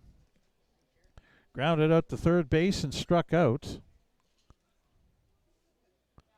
A 6-game hitting streak is on the line for him as he fouls the first pitch fastball back, strike 1.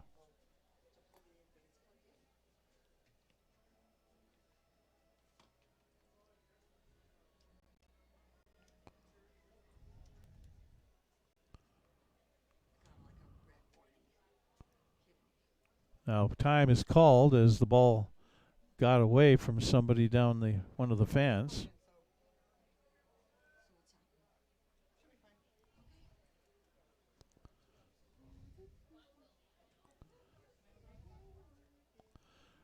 One strike pitch, cued foul towards the Berries dugout. 0-2 the count.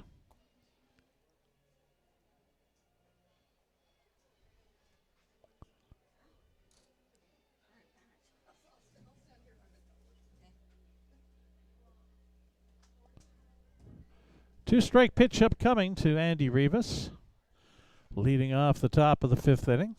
Swing and a miss, strike three. One away. Here in the top of the fifth inning, Tanner DeGrazia, the left fielder, coming up.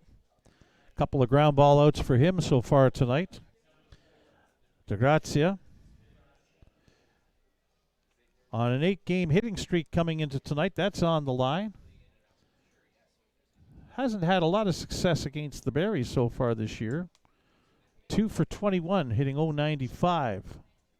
Now, looking towards left field again.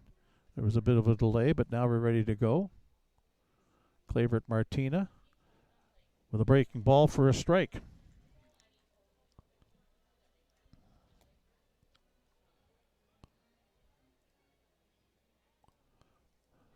DeGrazia, a right-handed hitter. Pitch is outside, ball 1-1-1.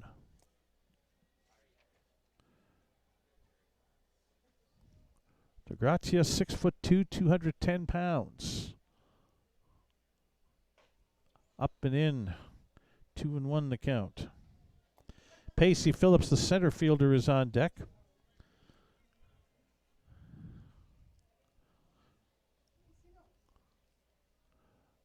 Clavert Martina with a 2-1 count and a pitch upcoming to Tanner DeGrazia. Swing and fouls it off at the plate, 2-2.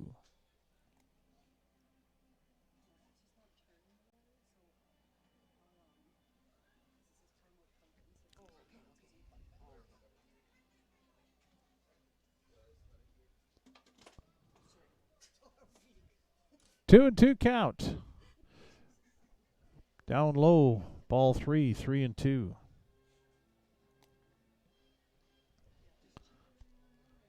Clavert Martina threw 9 pitches after he came on in the top of the fourth inning. Here's his full count delivery upcoming to DeGrazia. Hit on the ground towards second, and Medina dives but can't come up with it. That's a base hit. So DeGrazia is on with a single to right field and extends his hitting streak to 9 games. Hitting .429 during that time. 7th hit of the game for Moose Jaw. Now for the pesky Pacey Phillips. Coming off his freshman year at Bismarck State. He's been on base twice and scored twice. First pitch swinging, fouled off high on the screen, strike 1. In the second inning, Phillips singled, stole second, and came home on Thomas Soto's base hit that made it 2-1. And then last inning, in the fourth, he reached on an error and eventually came around and scored on a ground up by William Edwards.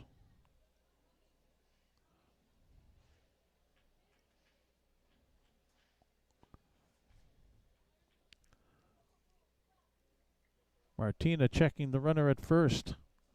Pitches down and in, ball 1, 1-1. DeGrazia has 4 stolen bases in 6 tries this year. He is the runner at first base. Here in the top of the 5th inning.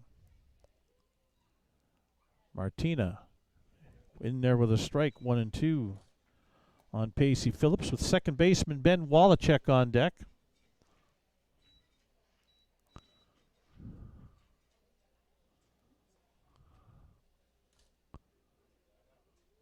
Swing and a miss, strike 3. Change up there from Martina, and he had Phillips way out in front of it. So 2 out and a runner on first. Brings up Ben Wallachek, who singled, an infield single back in the second inning, and grounded out to the shortstop Houston in the fourth.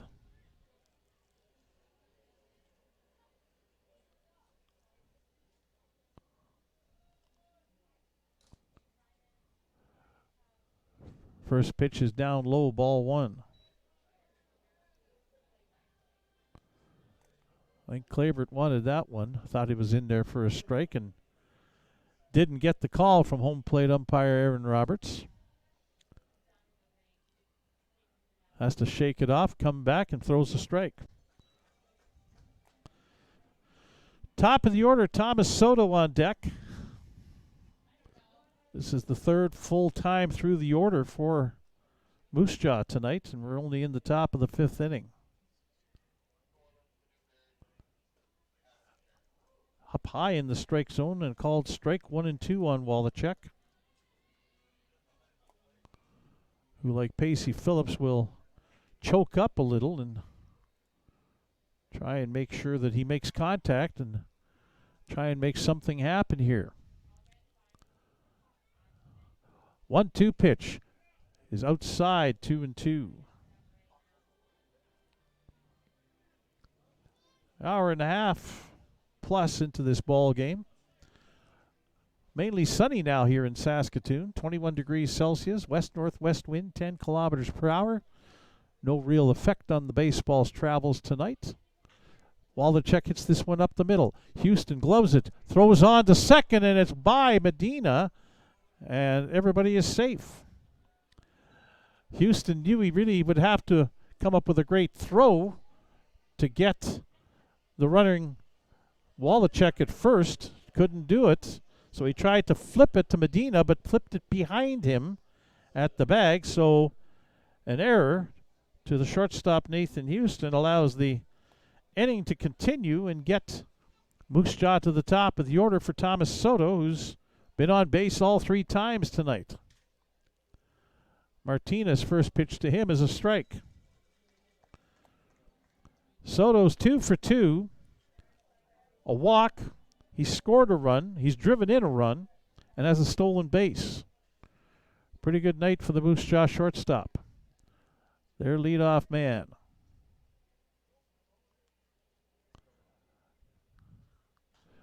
Soto fouls this one off, and it's going to be over into the plaza area where the wrestling ring was. Yes, they had Summer's Jam Slam is what I think they called it prior to tonight. An hour's worth of professional wrestling down on the plaza in behind the third base bleachers. Well attended. Everybody seemed to like that. Gates were open 2 hours before game time to allow for fans to watch. 2-strike pitch. Martina threw what I think is supposed to be a knuckleball. Knuckle curve, and it didn't happen for him. 1 ball and 2 strikes. Again, PA announcer Simon Hyatt says, fans, let's make some noise. Let's get this batter out, get back to the bats. 1 ball, 2 strikes, 2 away here in the top of the 5th inning. Martina, long hold, pitch is outside to Thomas Soto, 2 and 2. William Edwards, the designated hitter, on deck.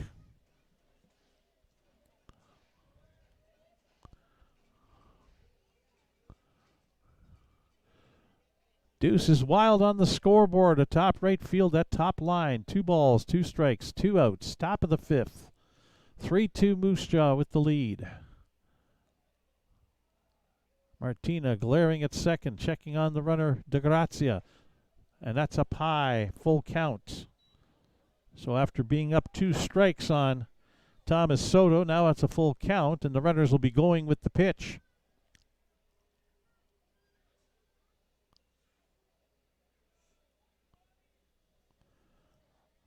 William Edwards, the DH, on deck. Everybody goes. Soto on the ground. Big room service hop for Medina at second. He'll make the throw on to first to retire the side. No runs, 1 hit for Moose Jaw in the top of the 5th inning. 1 Saskatoon error and 2 runners left on base. Halfway home, 4.5 innings done. It's the Moose Jaw Miller Express 3, the Saskatoon Berries 2. You're watching Berries baseball on FloCollege. It already hit. I moved up my thing and it went up. I didn't need it. Okay. That's all right.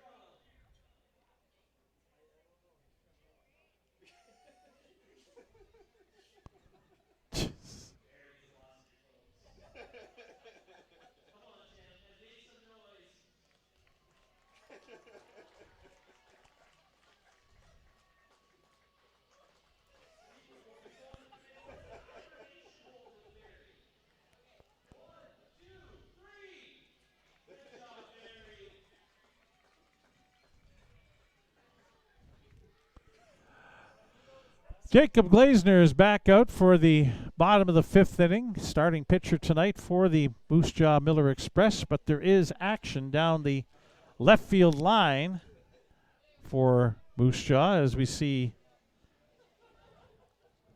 Fernando Medina starting to warm up, right-hander. 3-2 the score. Moose Jaw in the lead. Berries will send up the 5, 6, and 7 hitters in the order. Nathan Houston, the shortstop, right fielder Ethan Murdoch, and the first baseman Corey Waters. Here in the bottom of the 5th inning. It's a nice, pleasant night. I don't think radar is going to present us with any issues this evening. Should not be seeing anything in the way of rain until after midnight, according to the forecast. Check swing didn't hold, did Nathan Houston. Strike 1.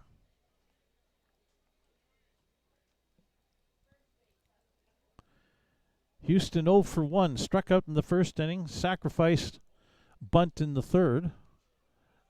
Inside, 1-1 the count.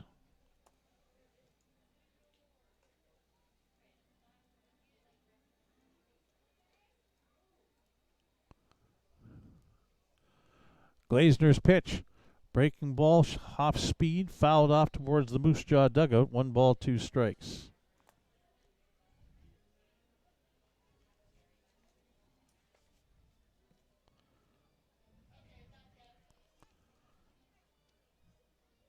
Again, Houston last year with Moose Jaw hit .385 with 4 home runs and 43 RBI. Now time called by Houston, just as Glazner was about to rock into his windup. That'll upset a pitcher.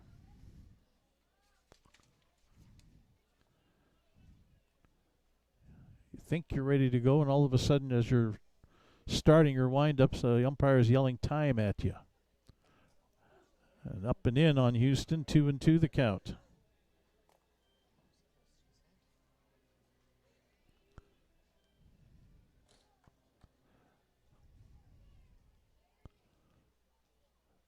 Here's the 2-2 pitch. Fouled back to the screen. Nathan Houston stays alive at 2-2.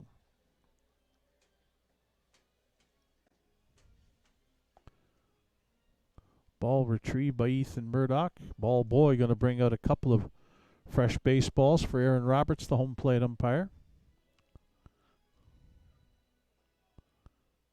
Again, these teams will play tomorrow afternoon again in Moose Jaw at 2:05. Back end of a home-and-home series. Just fouled back to the screen by Houston. He stays alive, spoils one. 2-2 the count. Glazner's pitch count up over 80 now for the game. We'll see how far Eric Marriott, the head coach, wants to take him. 2-2 down low with a breaking ball and a full count. This is the bottom of the fifth. Glazner with a 3-2 lead would have to get through this half inning with the lead and have it stay that way in order to get credit for a pitching victory. On the ground, Soto picks it and throws on to first for the out.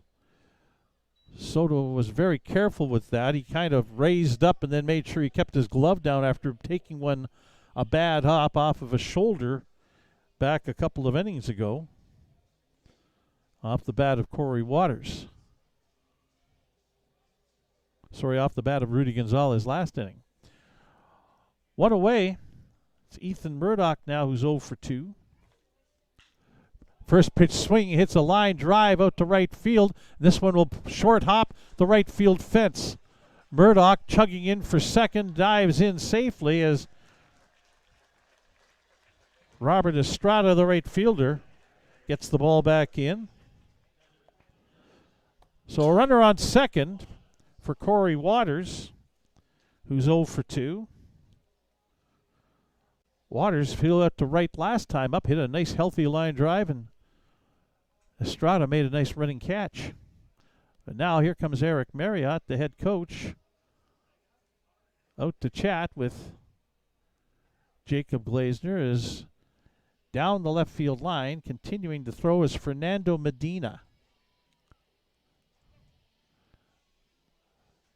This might just be the first visit, so as to give Medina a few more warm-up tosses. Of course, Glazner is a left-handed pitcher. You got two right-handers here in Waters and Rudy Gonzalez before there's another lefty hitter coming into the ball game for Saskatoon, coming to the plate. So this is just the preliminary visit. And Waters will hit against the lefty Glazner, the starting pitcher for Moose Jaw. Ethan Murdoch at second base after the double. Swing and a miss on the off-speed pitch. Waters way out front of that, strike one. Murdoch with his 11th double of the year. Team leader in that department is Balin Sorensen, not in the lineup tonight with 15.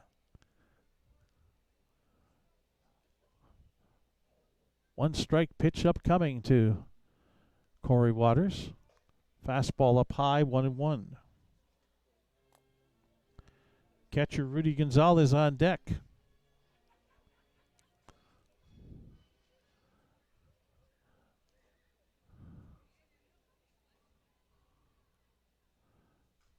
Foul back to the screen by Waters, 1-2.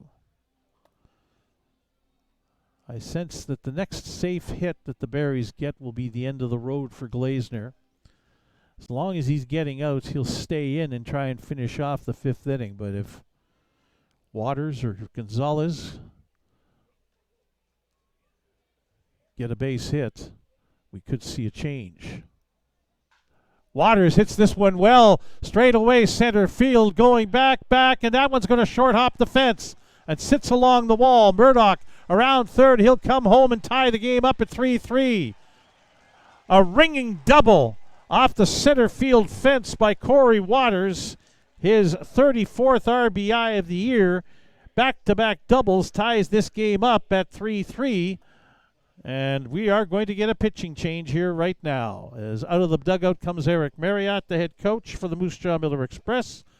And we're going to have a pitching change with Fernando Medina coming into the ball game. Good outing for Jacob Glazner, who started the year and has been a reliever. But he's started some games as well. And he will leave now in place of Fernando Medina.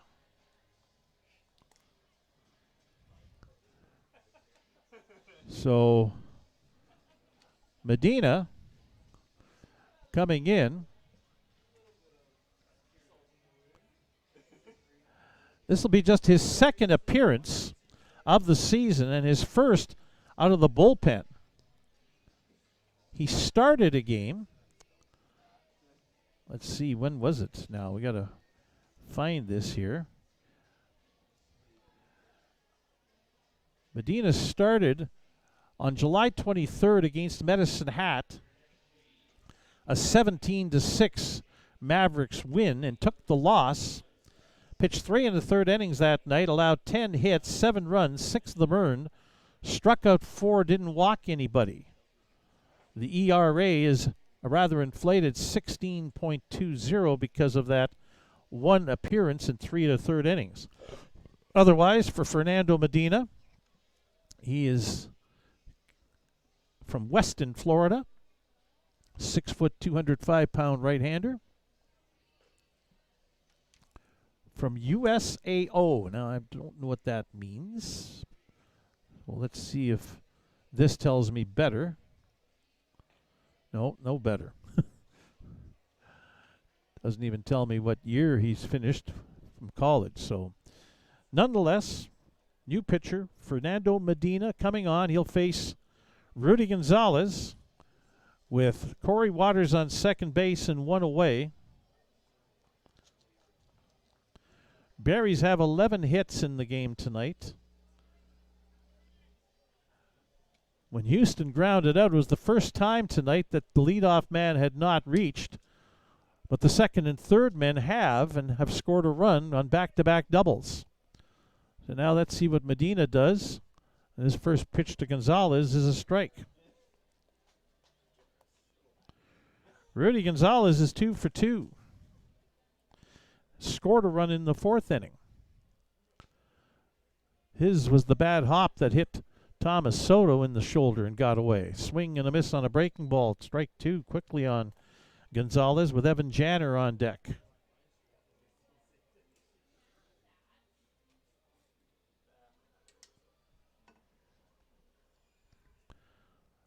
Three score here. That's next gen patch at Cairns Field. Swing and a miss again on Gonzalez.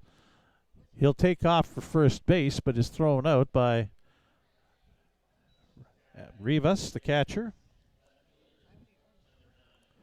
The ball hit the turf, and that allows the runner to try and get to first base, but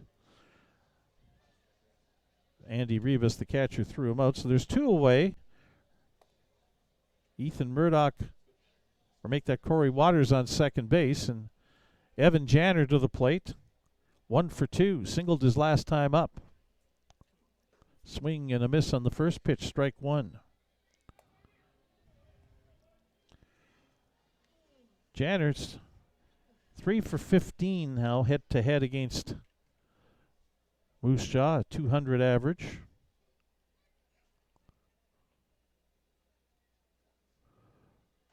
Breaking ball, a change up is in there for a strike. Quickly, Medina's up 2 strikes on Evan Janner. Janner from New Braunfels, Texas. Went to school at the University of Texas, Rio Grande Valley this past year. 2-strike pitch down low, ball 1. Big secondary lead for Corey Waters, and he scampers back to second base. Top of the order for the Berries on deck.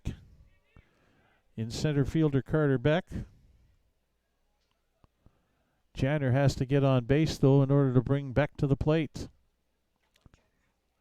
1-2 pitch on the ground towards Austin Gurney, the first baseman. The toss over to Medina. He's safe on the play. And now coming home and scoring is Waters. Waters never broke stride on that play. He was at second base. He rounded third while the ground ball to Gurney, the flip to Medina, and good hustle down the line by Janner to beat it out. And while Medina looked at the first base umpire, Elmer Jerkovich, as if to say, "Are you kidding me?" Waters kept on coming home and beat the throw home to give the Berries their first lead of the night at 4-3. Janner will get an infield single there. As now Carter Beck is up and takes a strike from Fernando Medina.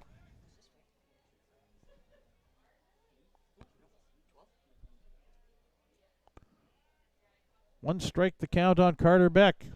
Janner heads off to second.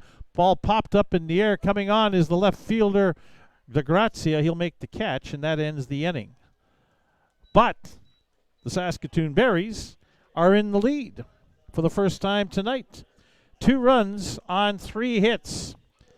There were no Moose Jaw errors and 1 runner left on base. After 5, it is Saskatoon 4 and Moose Jaw 3 as you're watching Berries baseball on FloCollege.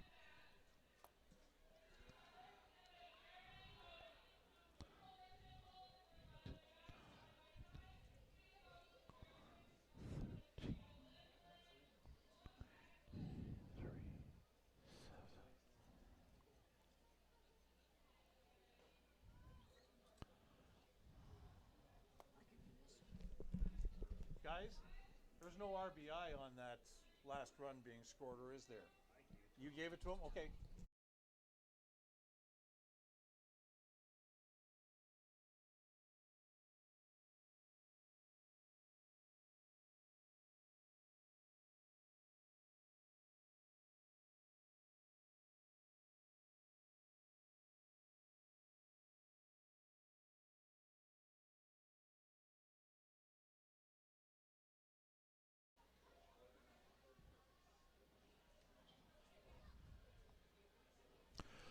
So we go to the top of the 6th inning here at Next Gen Patch at Cairns Field. The Saskatoon Berries now in the lead by a score of 4-3 over the Moose Jaw Miller Express. As we're just about set and ready to go, Jacob Glazner's night as starting pitcher done for Moose Jaw. He pitched 4 1/3 innings, and he allowed 12 hits, 4 runs. Let's see, the first one was earned. The second one was earned. I would say all 4 of them are earned. William Edwards will lead it off for the Miller Express here in the top of the 6th inning against Clavert Martina. Edwards 1 for 3, singled in the first inning, a couple of groundouts to Mason Rell since then. And first pitch is a strike to Edwards, who is 9 for 27 head-to-head against the Berries this year, .333, a home run and 8 RBIs. Down low, ball 1, 1-1.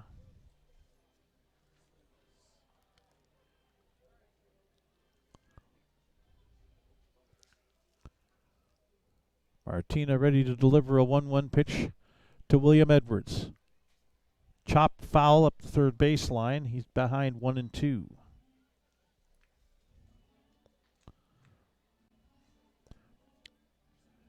Jacob Glazner had a pretty good night as far as strikeouts go. He had 4 in his 4 1/3 innings. And did not walk anybody. Breaking ball outside, 2-2 to William Edwards. Austin Gurney, the first baseman, Eduardo Saenz, the third baseman, are on deck.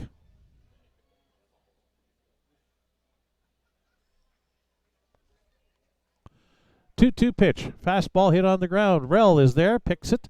Will throw on to first base in time, and that's 3 ground ball outs to Mason Rell for William Edwards. It'll bring up Austin Gurney. First baseman for Moose Jaw is 0 for 2 tonight with a walk.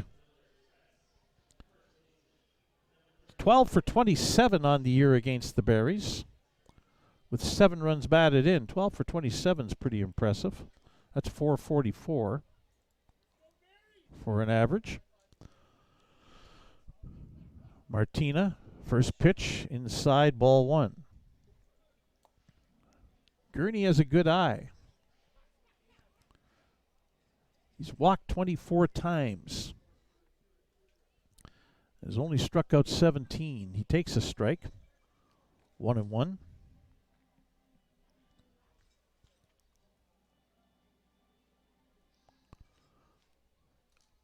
Clavert Martina on for what he hopes is a second full inning as Gurney fouls that back to the screen. 1 ball and 2 strikes. Eduardo Saenz over to pick up that foul ball. Toss it over to the Berries ball boy. Saenz is on deck for Moose Jaw.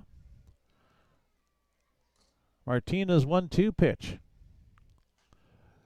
This one is fisted foul into the third base bleachers, and a souvenir for a young fan. After the adults reached up for it and couldn't catch it. 1 ball, 2 strikes remains the count, with 1 away.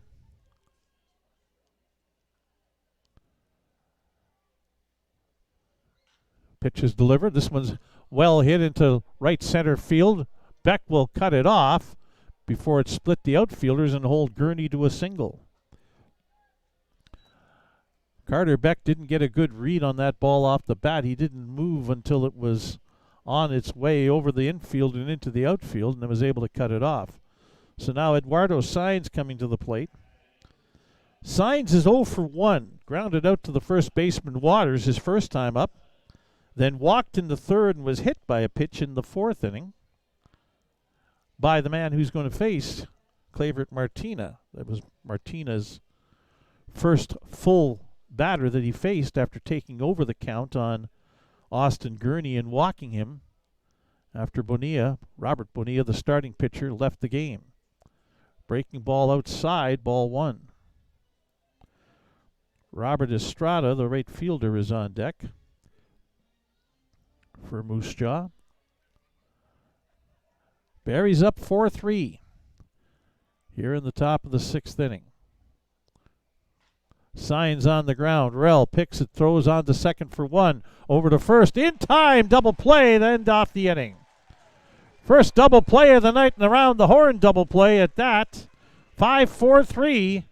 And that is it for the top of the 6th inning. No runs on 1 hit.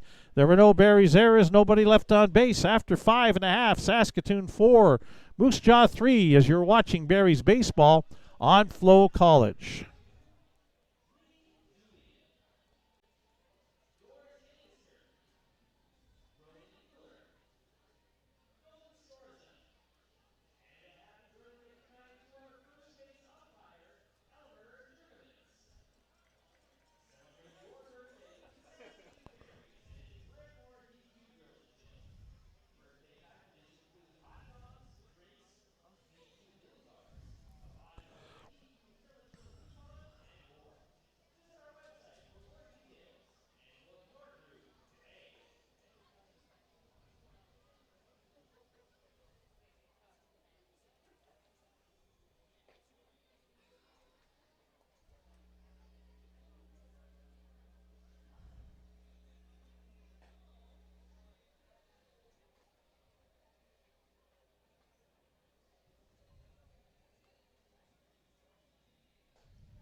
Bottom of the 6th inning coming up here at Next Gen Patch at Cairns Field. The Barry's number 2, 3, and 4 hitters coming up against Fernando Medina, who's the second pitcher of the night for Moose Jaw. Medina taking over last inning for Jacob Glazner.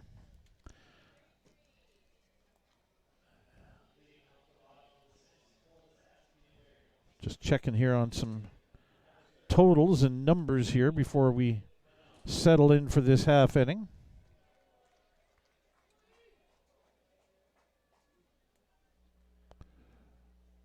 Ethan Menard coming up to bat for the Berries.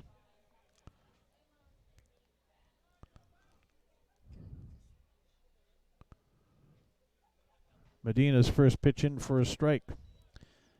Ethan Menard is 2 for 3 tonight, singles in the 1st and 4th innings. Drove in the tying run as that one gets away. Check swing, and then an appeal at first is not given, a strike by Elmer Jerkovitz, who's a birthday boy today. First base umpire, we found out in the last inning break. Medina hits this one high in the air and deep to left field. And you can kiss that. No, it's not. It's off the fence. DeGrazia couldn't come up with the ball against the wall. The throw into second. Medina has got into second base. That's twice now he's hit the wall in left field. The first inning, it was a line drive off the fence. He was held to a single. I thought that one was gone. DeGrazia went back and leaped up and hit the fence. He couldn't catch the ball. And it ended up being a double for Menard, his third hit of the game.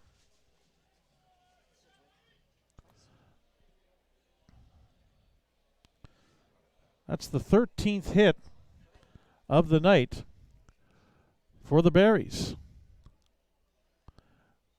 Brings up Abiam Medina.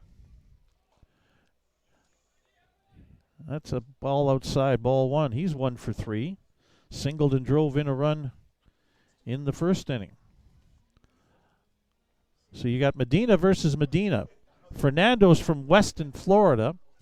Abiam for the Berries at the plate is from Ponce, Puerto Rico. Pitch outside, 2-0. Mason Rell, the third baseman, is on deck.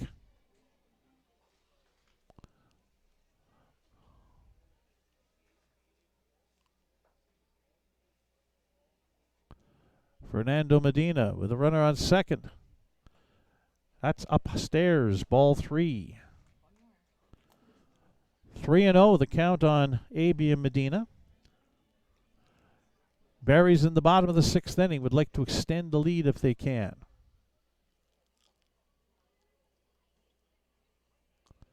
.30 pitch taken all the way for a strike. 3-1.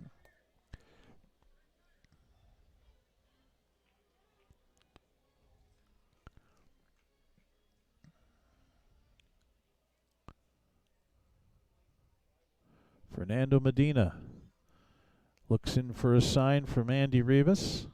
3-1 pitch is grounded towards second base. Up with it is Wallachek on to first in time. Now Menard draws a throw back over to third as he advanced there. Gets back safely. So 90 feet away from a 5th run for the Berries with 1 out. And Mason Rell to the plate, who's 1 for 3. Singled in the 3rd inning. Came into the game well above .333 for the season.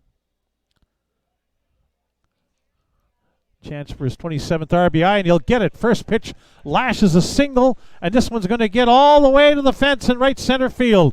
And Rell is thinking third. He's around second, and he's heading for third. Thomas Soto's throw is not going to be in time. Skips away for a moment from the third baseman, but the pitcher, Fernando Medina, backs him up.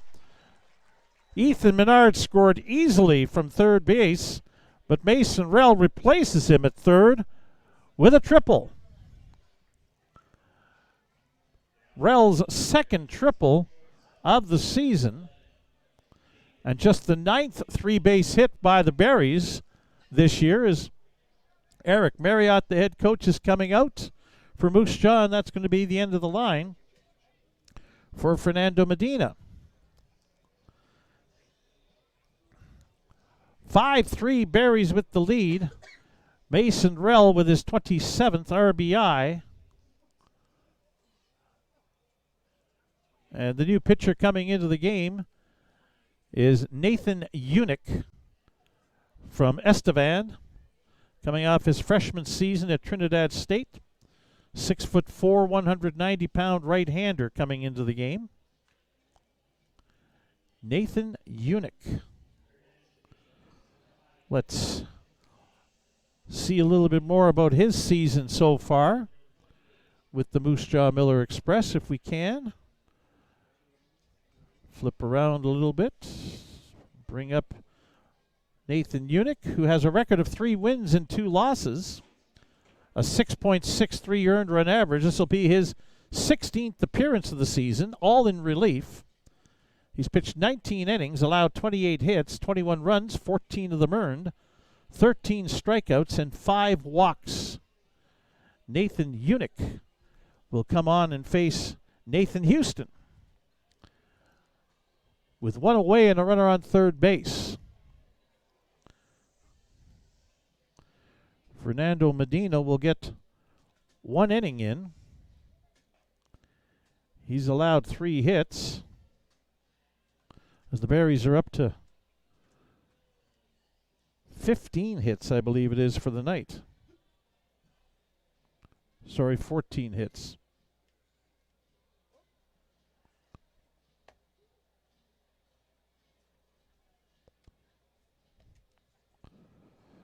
Glazner only allowed 11 hits. 3 more for Medina. Yeah. He's still responsible for the runner on third base. He struck out 1 batter, didn't walk anybody. He faced 6 batters. And through, let's see here. So far this inning, unofficially, 8, 9, 18 pitches unofficially for Fernando Medina in relief of Jacob Glazner, who gave up 11 hits, 4 runs, 4 earned, and 4 1/3 innings pitched. Struck out 4, didn't walk anybody. Berries have not had a man reach with a base on balls tonight. So here we go.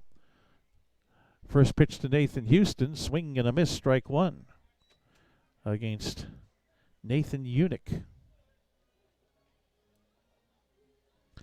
Houston 0 for 2 with a sacrifice bunt. Infielders playing halfway. Corner infielders are even with the bag as that one's fouled off and out of play by Nathan Houston. 2 strikes. Ethan Murdoch, the right fielder, on deck for the Berries. Another insurance run is at third base in Mason Rell if they can bring him in. 2-strike count. Nathan Unick, that one's fouled, and that one's just over the first base bleachers down the right side. Hanging in there at 0-2. 1 out. Here in the bottom of the 6th. 5-3, Berries now with the lead.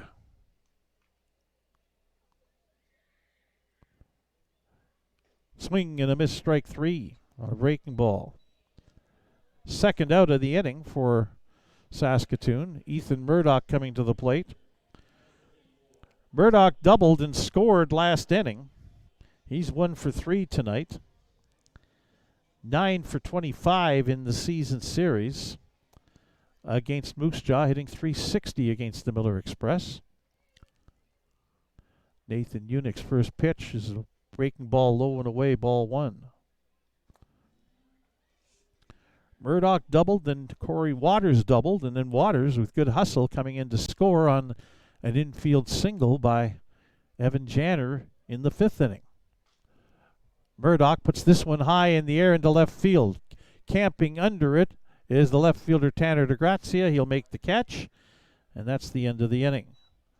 The Berries get a run, though, on 2 hits. There were no Moose Jaw errors, and 1 runner left on base. After 6 complete, here at Next Gen Patch at Cairns Field, it is the Saskatoon Berries 5, the Moose Jaw Miller Express 3. As you're watching Berries baseball on FloCollege.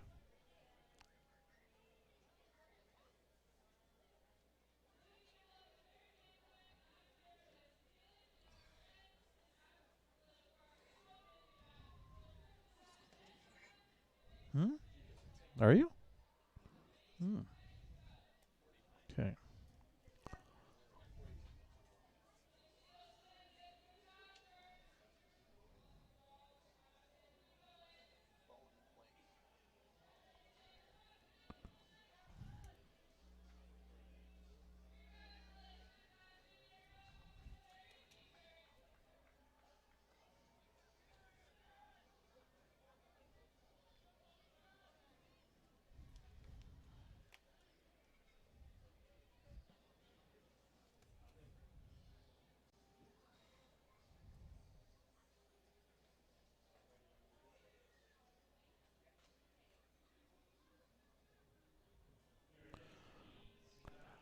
Let's take a look here at the unofficial line score through 6 innings of play for the Saskatoon Berries. They have 5 runs on 14 hits. They've committed 2 errors, and they've left 10 runners on base.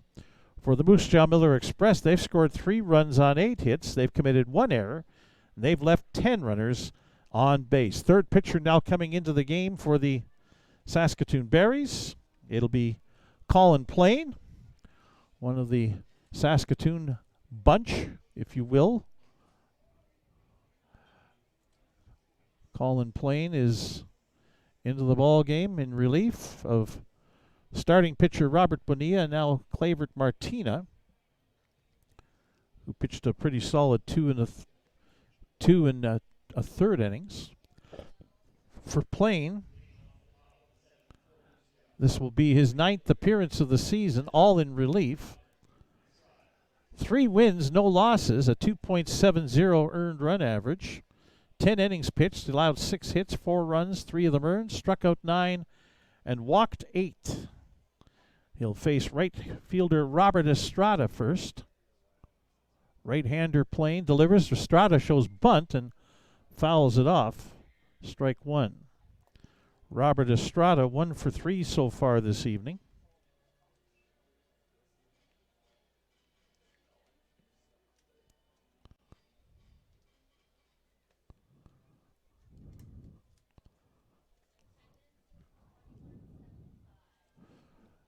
$2,175 the official attendance here tonight. Pitch to Estrada is outside, ball 1, 1-1. Another sellout here tonight at Next Gen Patch at Cairns Field. Not surprisingly. Franchise that will host the 2026 All-Star Weekend next year. Up high with the pitch, 2-1 now the count on Robert Estrada.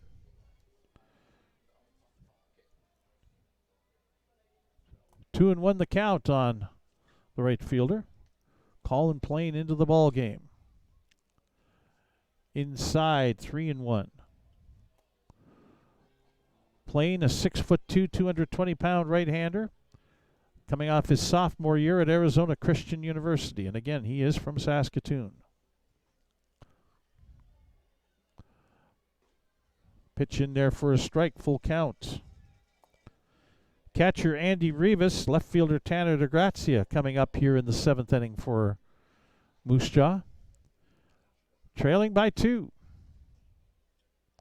3-2 pitch. Estrada, line drive into left field, but Janner a few steps over to his left to make the catch for the first out.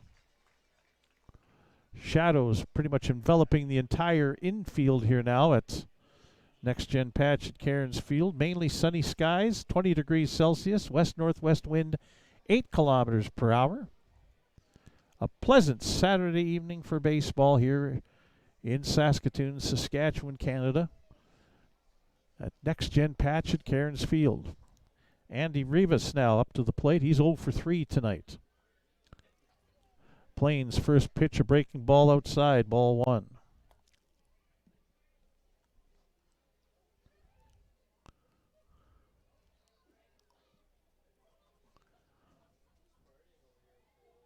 Rivas, a 6-game hitting streak on the line, looks at a strike. 1-1. This is Andy Rivas' first appearance against the Saskatoon Berries this season. Of course, hasn't seen a lot of action since coming in late. Takes a ball up high, 2-1.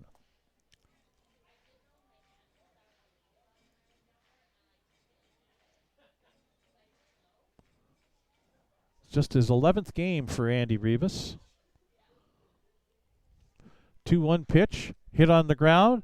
Rell bobbles it, throws on the first in plenty of time. 2 away. Mason Rell has been pretty solid at third base tonight.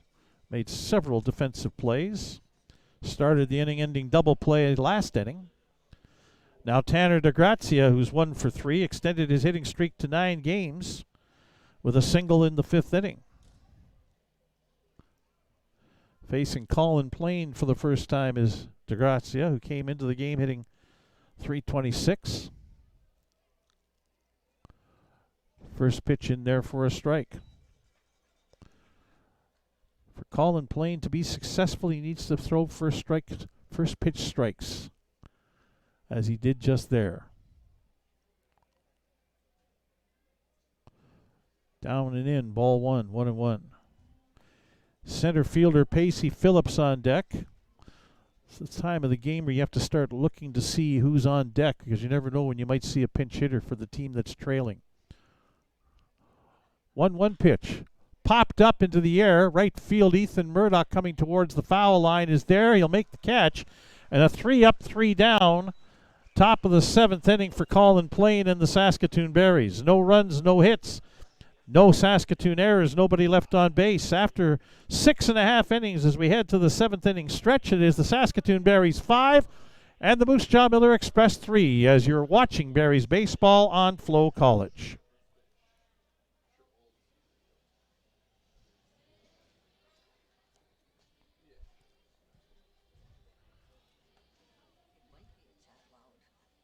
Huh?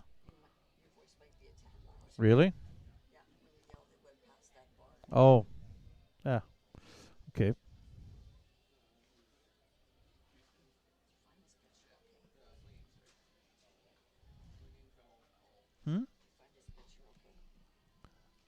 It looks fine.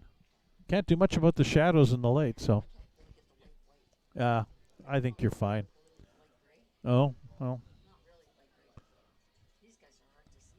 Yeah.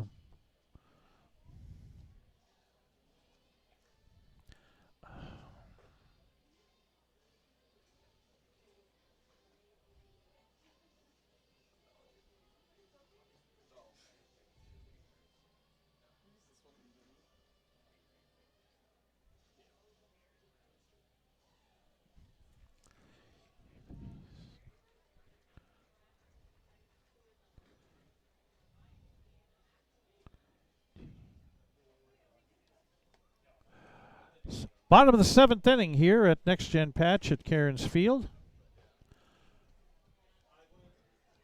Back out to pitch is Nathan Unick for the Moose Jaw Miller Express. He'll face the bottom third of the Berries order. Corey Waters at first base, catcher Rudy Gonzalez, and left fielder Evan Janner. Due up. 5-3 Berries with the lead. Looking to corral the 6th straight win. And their 40th win of the season if they can get it. First pitch to Waters is down low, ball 1. Nathan Unick came on with 1 away last inning and struck out Nathan Houston and got Ethan Murdoch to fly out. Inside 2-0 to Waters, who's 1 for 3, doubled and drove in Ethan Murdoch back in the 5th inning. Waters with a fly ball into right field. Going back is Estrada. He will reach up and make the catch on the warning track. That's a couple of well-hit balls to right field the opposite way by Corey Waters, only to be denied by the ability in right field of Robert Estrada to make catches. Good defensive outfielder from the looks of it. Up comes Rudy Gonzalez, the Berries catcher.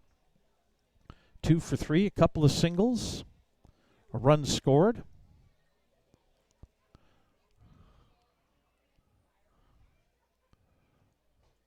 Strike 1 as that pitch is right down the middle.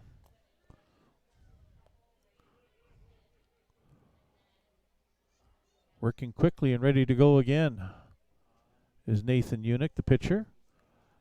That one stays inside and low, 1-1.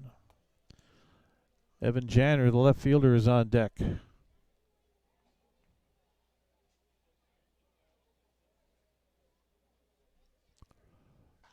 Gonzalez on the ground towards shortstop Soto, who picks, throws on to first. It gets away from Gurney at first base.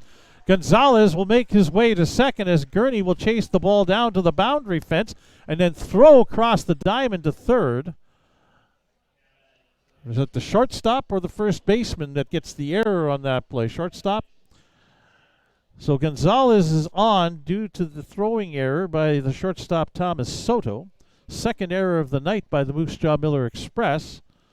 So a runner on second, and Evan Janner, who's scraped out a couple of base hits in 3 trips to the plate tonight, drove in the go-ahead run back in the 5th inning on the great hustle by Corey Waters.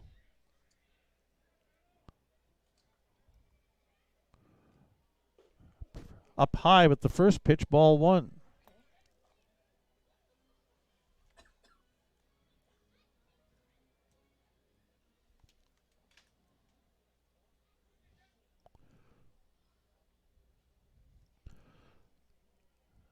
ready to go. A 1-0 pitch upcoming to Janner. Swing and a miss, strike one.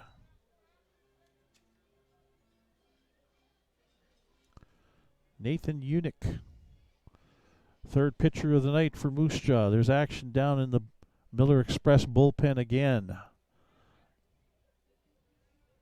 Looks like Aiden Sheets is warming up. Now Soto flashes across second. I think they had a pickoff play going and the pitcher didn't throw the ball, and now pitch inside, and pitcher Unick not happy with the call by home plate umpire Aaron Roberts. It's 2-1.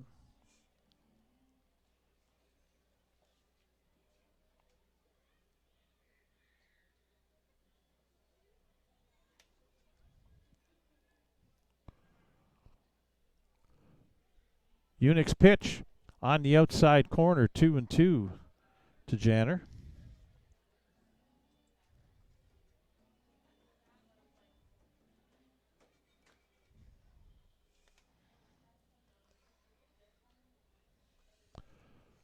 Unick with a man on second, and Rudy Gonzalez, who's taking off for third, swing and a miss, throw over to third, and Gonzalez is in safely. Janner strikes out for the second out of the inning, but a stolen base for Rudy Gonzalez, the Berries catcher. I believe that's his first stolen base, but let's check. Yes, it is. So now Carter Beck at the plate, 2 for 4, singled his first 2 times up. Puts this one on the ground. There's a base hit, and the Berries are up 6-3 as Gonzalez will score easily from third. Carter Beck 3 for 5 in the night. And that's an RBI for Beck as well. And brings up Ethan Menard. Carter Beck with his 38th run batted in.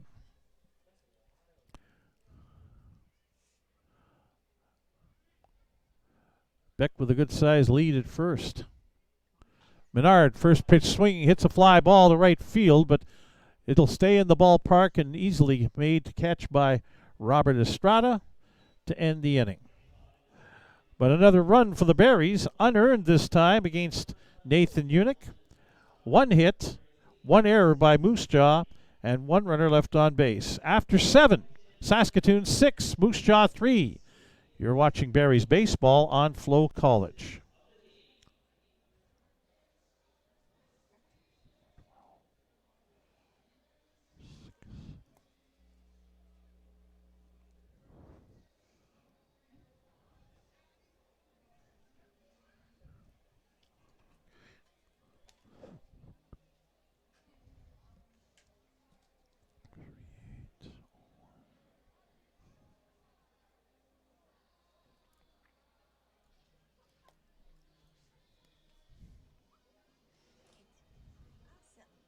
Yep.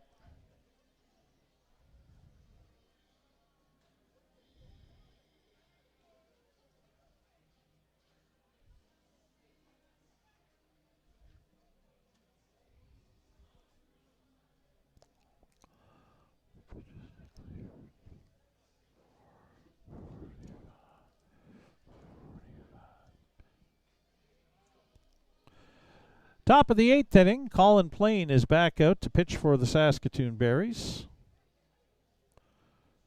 Plain with a 1-2-3 7th inning. He'll face hitters 8, 9, and 1 for Moose Jaw here in the top of the 8th with a 3-run lead now. As the Berries have strung together runs in each of the 4th, 5th, 6th, and 7th innings to overcome a 3-1 deficit and now lead by a score of 6-3. The bullpen doing the job for the Berries tonight after Robert Bonilla had to leave due to injury, giving up all 3 of the Moose Jaw runs.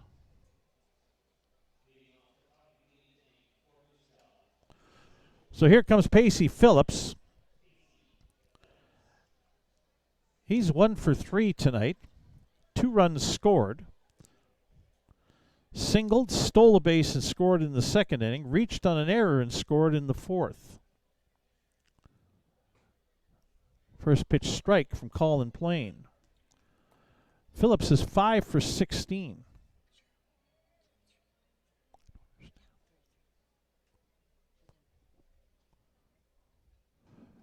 And on the outside corner from Plain for a strike, 0-2. Well, nobody throwing down the left field line right now.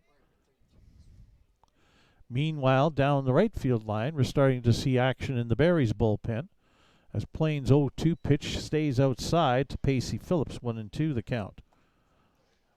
Zach Laird has started to warm up, left-hander for the Barries.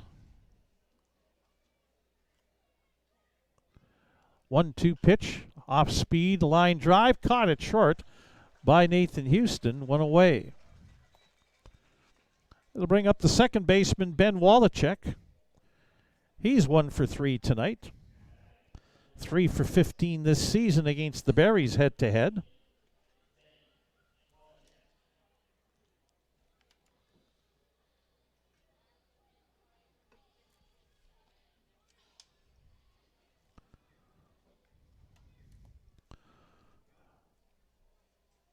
One out here in the top of the 8th inning. 6-3 Barries with the lead. First pitch strike thrown by Colin Plain to Ben Wallachek.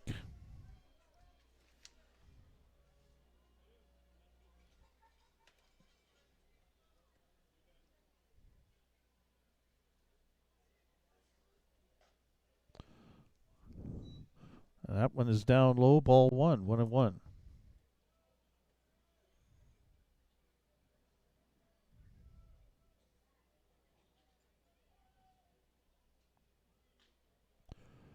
Down low again, now 2-1.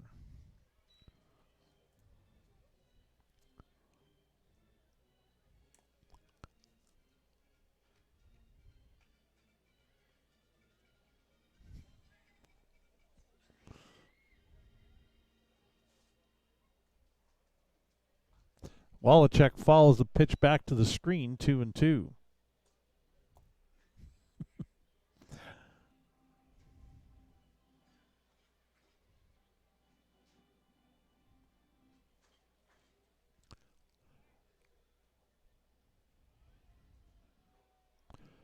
Colin Plain ready to deliver a 2-2 pitch. Up high, full count.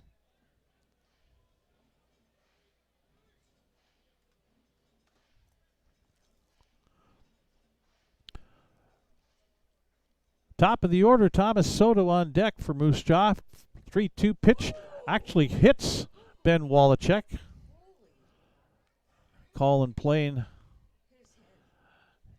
clipped him on the helmet going by, and he'll get a hand getting back up to his feet from Barry's catcher Rudy Gonzalez. Wallachek says, I'm okay. It pointed at where the brim of the helmet would be, and I imagine that's where it hit him, was on the brim of the helmet. So he's on base with a hit batsman.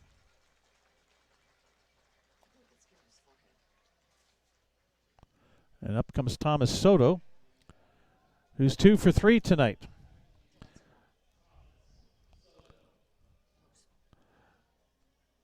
Soto was out the last time he got up. He grounded out to Abia Medina to finish off the 5th inning, which was the last threat that the Miller Express really had. They had 2 men on with 2 out, and Soto couldn't come through with a hit. Pitch outside from Colin Plain, ball 1.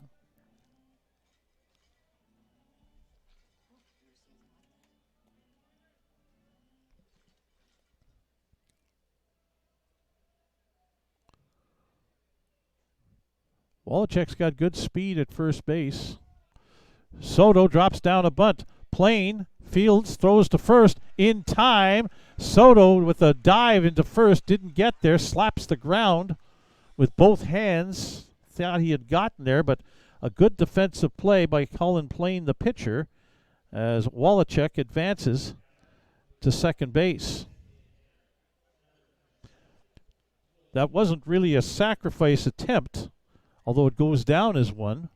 He was really trying for the bunt for a base hit there, but good play by Plain to stop that from happening. So now William Edwards, the designated hitter, 1 for 4 this evening.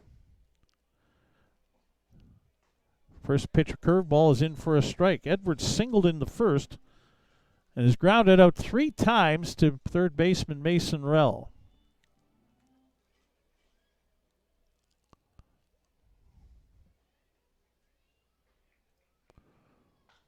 This one's popped up in the air to shallow center field. Carter Beck is there. He'll make the catch, and that ends off the inning. No runs for Moose Jaw in the top of the 8th inning. No hits, no Barry's errors. 1 runner left on base. After 7.5, Saskatoon 6, Moose Jaw 3. You're watching Barry's baseball on FloCollege.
Bottom of the 8th inning upcoming.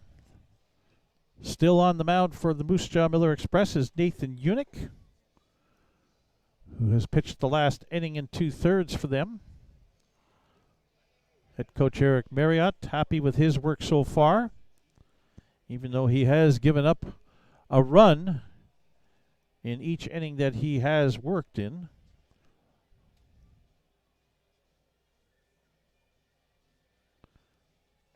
Well, it's an inning in 2/3. He's allowed 1 unearned run, so he's been okay, throwing 19 pitches to this point, unofficially. Meat of the order for the Berries here in the bottom of the 8th. It'll be Abiam Medina, the second baseman. Mason Rell at third base, and then shortstop Nathan Houston.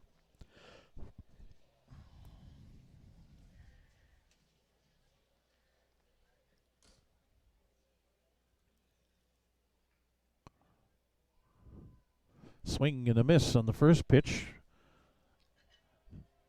Looked like a slider or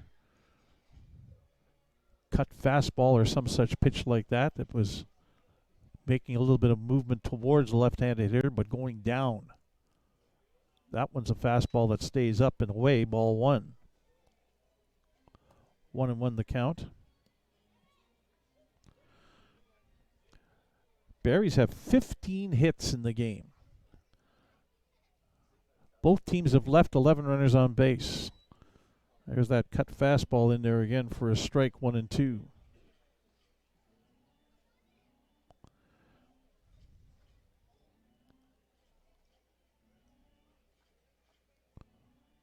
Medina back into the batter's box after readjusting. Unick's pitch down low, 2-2.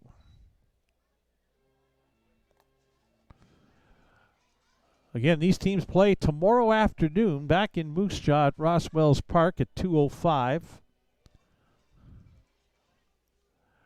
And that'll be the final regular season meeting between the teams, as Medina gets around on a pitch and hammers one that just misses the light standard over by the batting cage. Stays alive at 2-2. I've mentioned it a couple of times tonight, and it bears repeating. I would say these two teams are destined for a first-round playoff meeting starting August 6th here. Medina on the ground towards short. And again, Thomas Soto has a bad hop, bite him, and the ball ends up in center field. But this time, the bad hop is going to be an error on Thomas Soto. Third one of the night for Moose Jaw, and the second for Soto against him. Medina on base to lead off the Bottom of the 8th inning, and up comes Mason Rell, who's 2 for 4 tonight.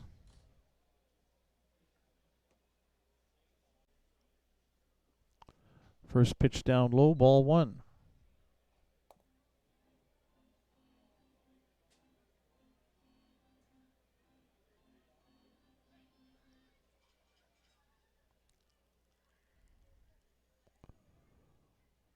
Unix pitch.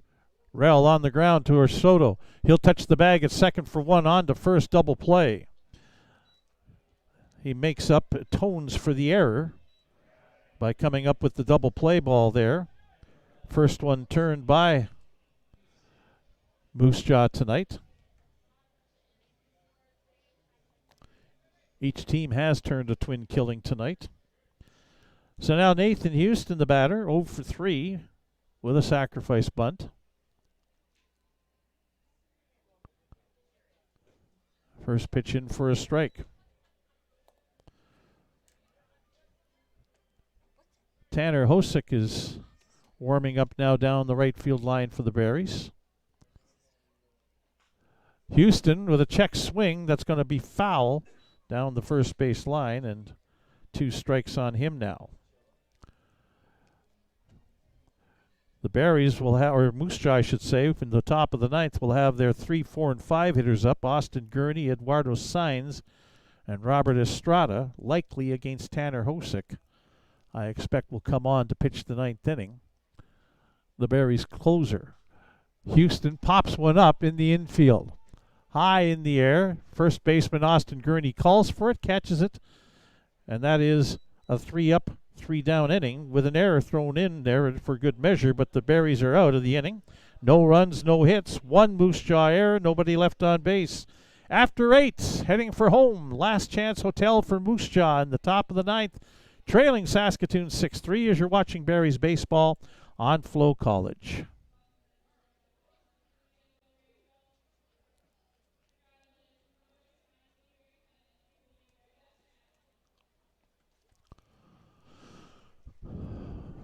Yep.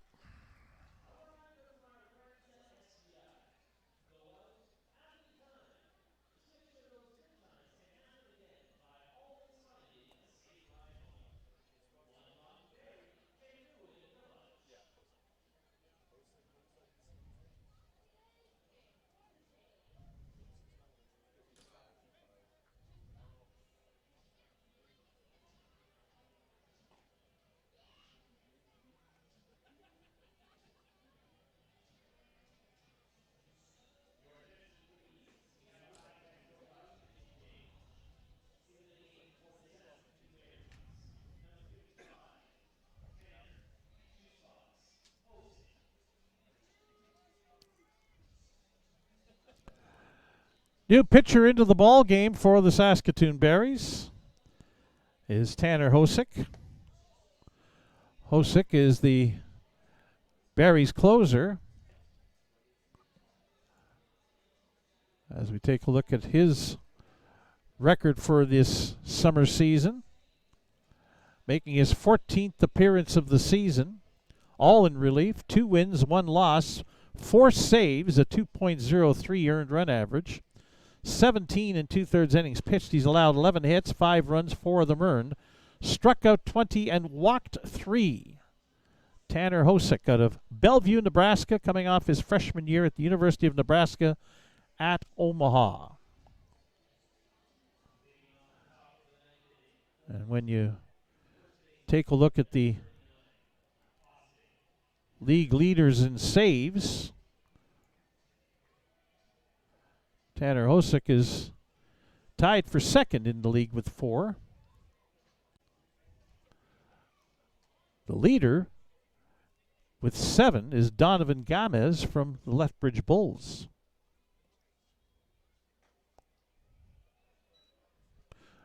Outside and low, ball 1 to Austin Gurney, leading off the top of the 9th inning.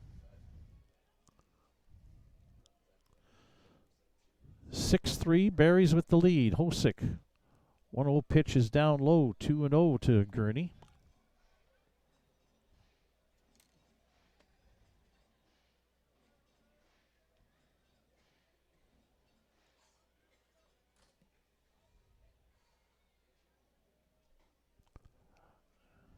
And now ball 3.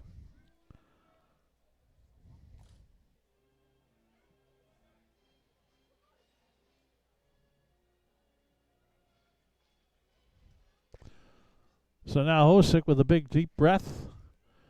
A 3-0 count against Austin Gurney and walks him on 4 pitches. A pretty inauspicious start to the top of the 9th.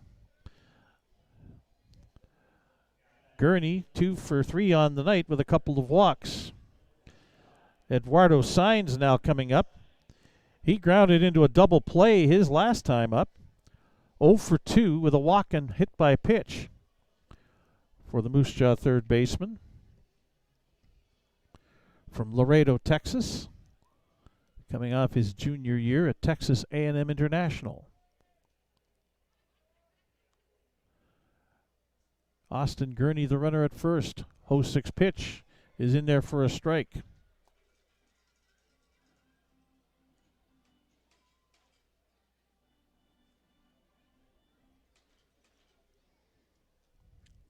Sainz back into the batter's box. Right-handed hitter, got some pop in that bat. 1 strike pitch, Sainz fouls it off. And that is over top of the first base bleachers. Quickly Hosick up on Sainz 0-2.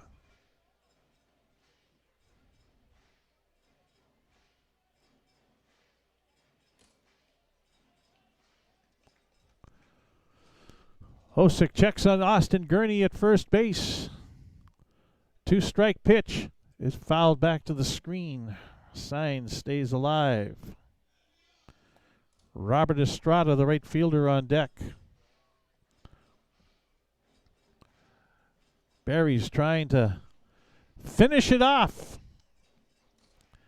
Get their 40th win. And clinch a first place finish in the East Division in the process. 2-strike pitch. Breaking ball down low, 1-2.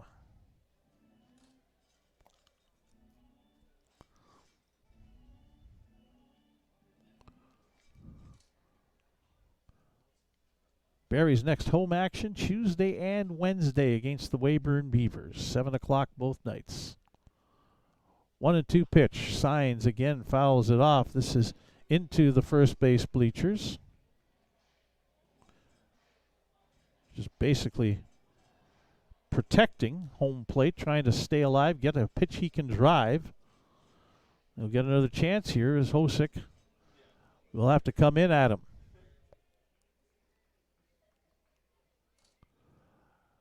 Again, a 1-2 pitch upcoming from Hosick to Eduardo Sainz. Fastball down low. 2-2 the count.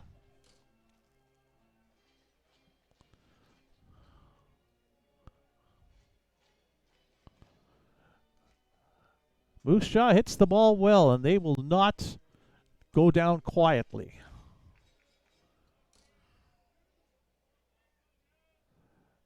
Two pitch upcoming. And this one is wide of third base foul. Sainz is battling Tanner Hosick right now. 7 pitch at bat so far. As we're 2 hours and 49 minutes into this ball game. Approaching 9 o'clock. Sun close to setting here as we're in late July. Again 2-2 and again a foul ball out of play.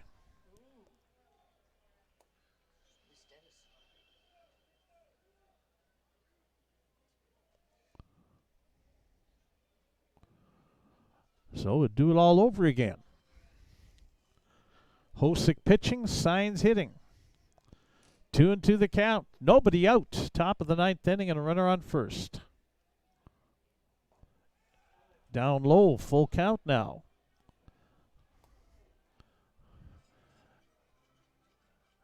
And the 10th pitch of the at-bat upcoming.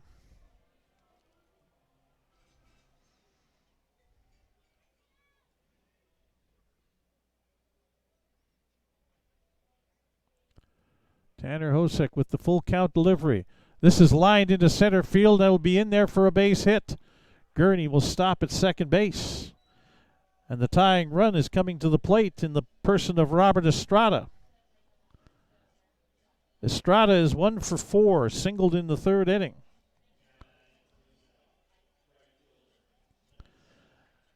Andy Rivas, the catcher, will be on deck.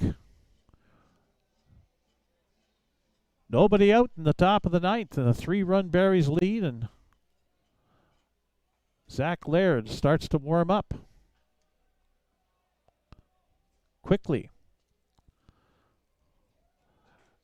Estrada showed bunt, pulls back and takes a strike.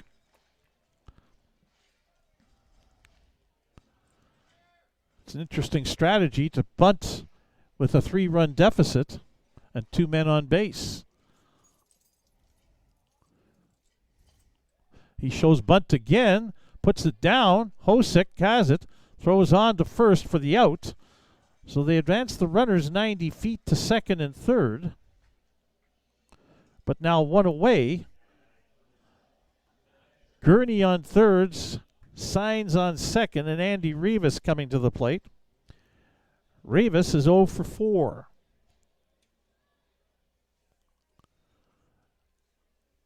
Came into the game with a 6-game hitting streak.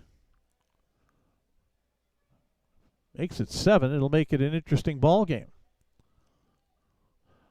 First pitch and fouled off. Out of play. Strike 1.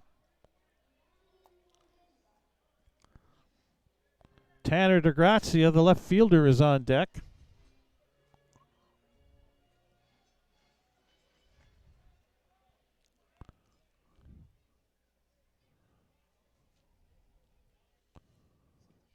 Hosick with a 1-strike offering.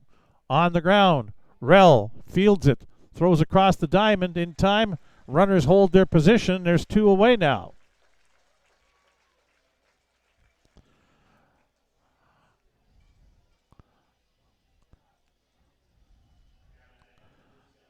Let's just take a look here. That's the 7th chance at third base that Rell has handled tonight. And a couple of them outstanding plays. Charging the ball, throwing cross body to first, or taking a hot shot off of a short hop and making a throw across. Now DeGrazia up with 2 away, and the first pitch strike from Hosick.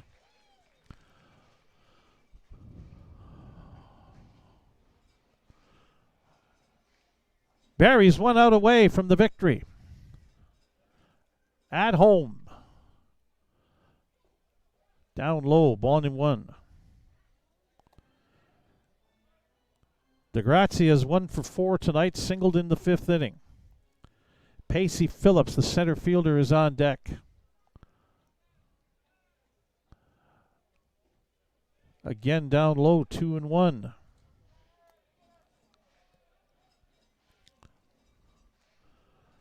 (6-3) Saskatoon leads in the top of the 9th.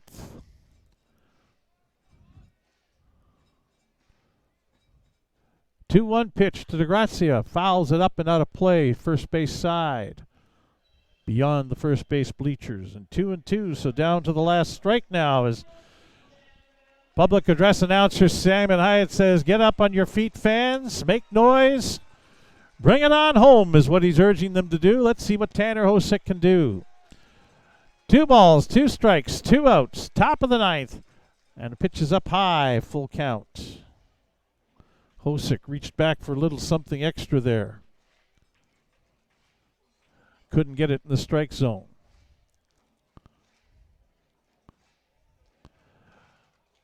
So now a full count pitch with 2 away. Hit back towards second base. Medina bobbles it, can't pick it up cleanly. Gurney scores. Signs to third. And DeGrazia is on the error to Abiam Medina. And so now the go-ahead run comes to the plate. The tying run is on first base in the person of Tanner DeGrazia. 2 away here in the top of the 9th inning, and it's 6-4, and Out comes Ryan Olchaway, the pitching coach, just to settle everybody down, more so than anything else. Pacey Phillips is 1 for 4 tonight, singled and scored in the second inning. Also scored in the fourth after reaching on an error. That'll be an unearned run charged to Hosick to make it 6-4.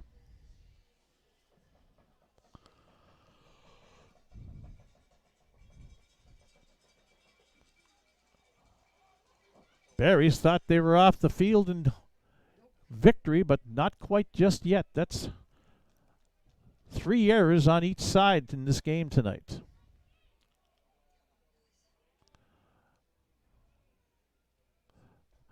First pitch is a strike. DeGrazia at first base represents the tying run. Do you dare steal him at this point in time? He has 4 steals on the season. Phillips fouls it back, and again, Moose Jaw's down to their last strike.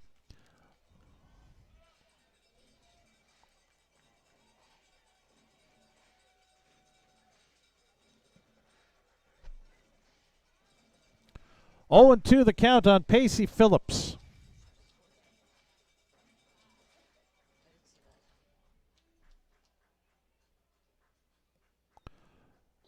Down low, 1-2.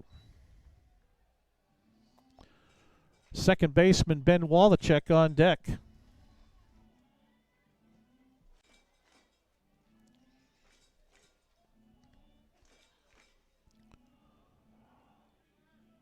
Tanner Hosick shakes off a couple of signs. Now he's got what he wants, and Pacey Phillips calls time.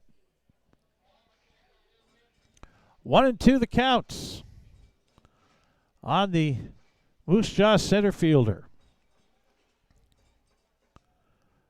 Hosick's 1-2 pitch is fouled back to the screen. Spoiled that one, stays alive.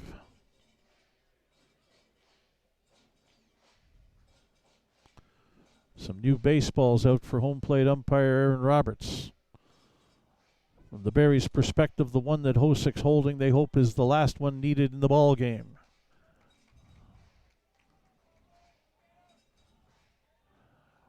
Once again, a 1-2 pitch upcoming. Outside, 2-2.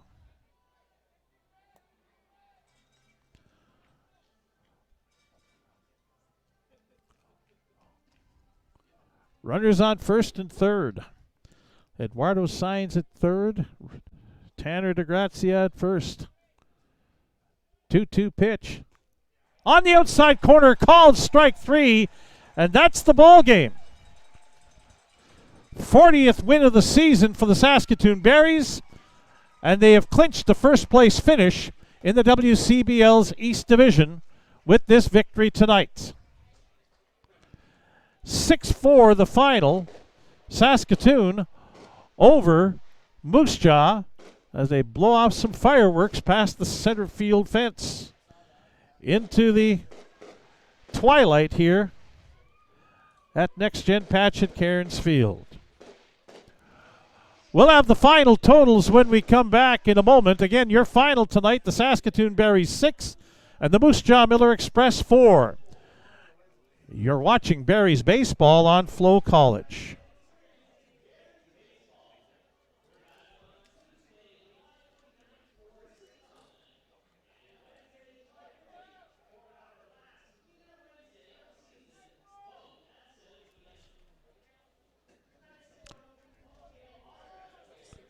Yep.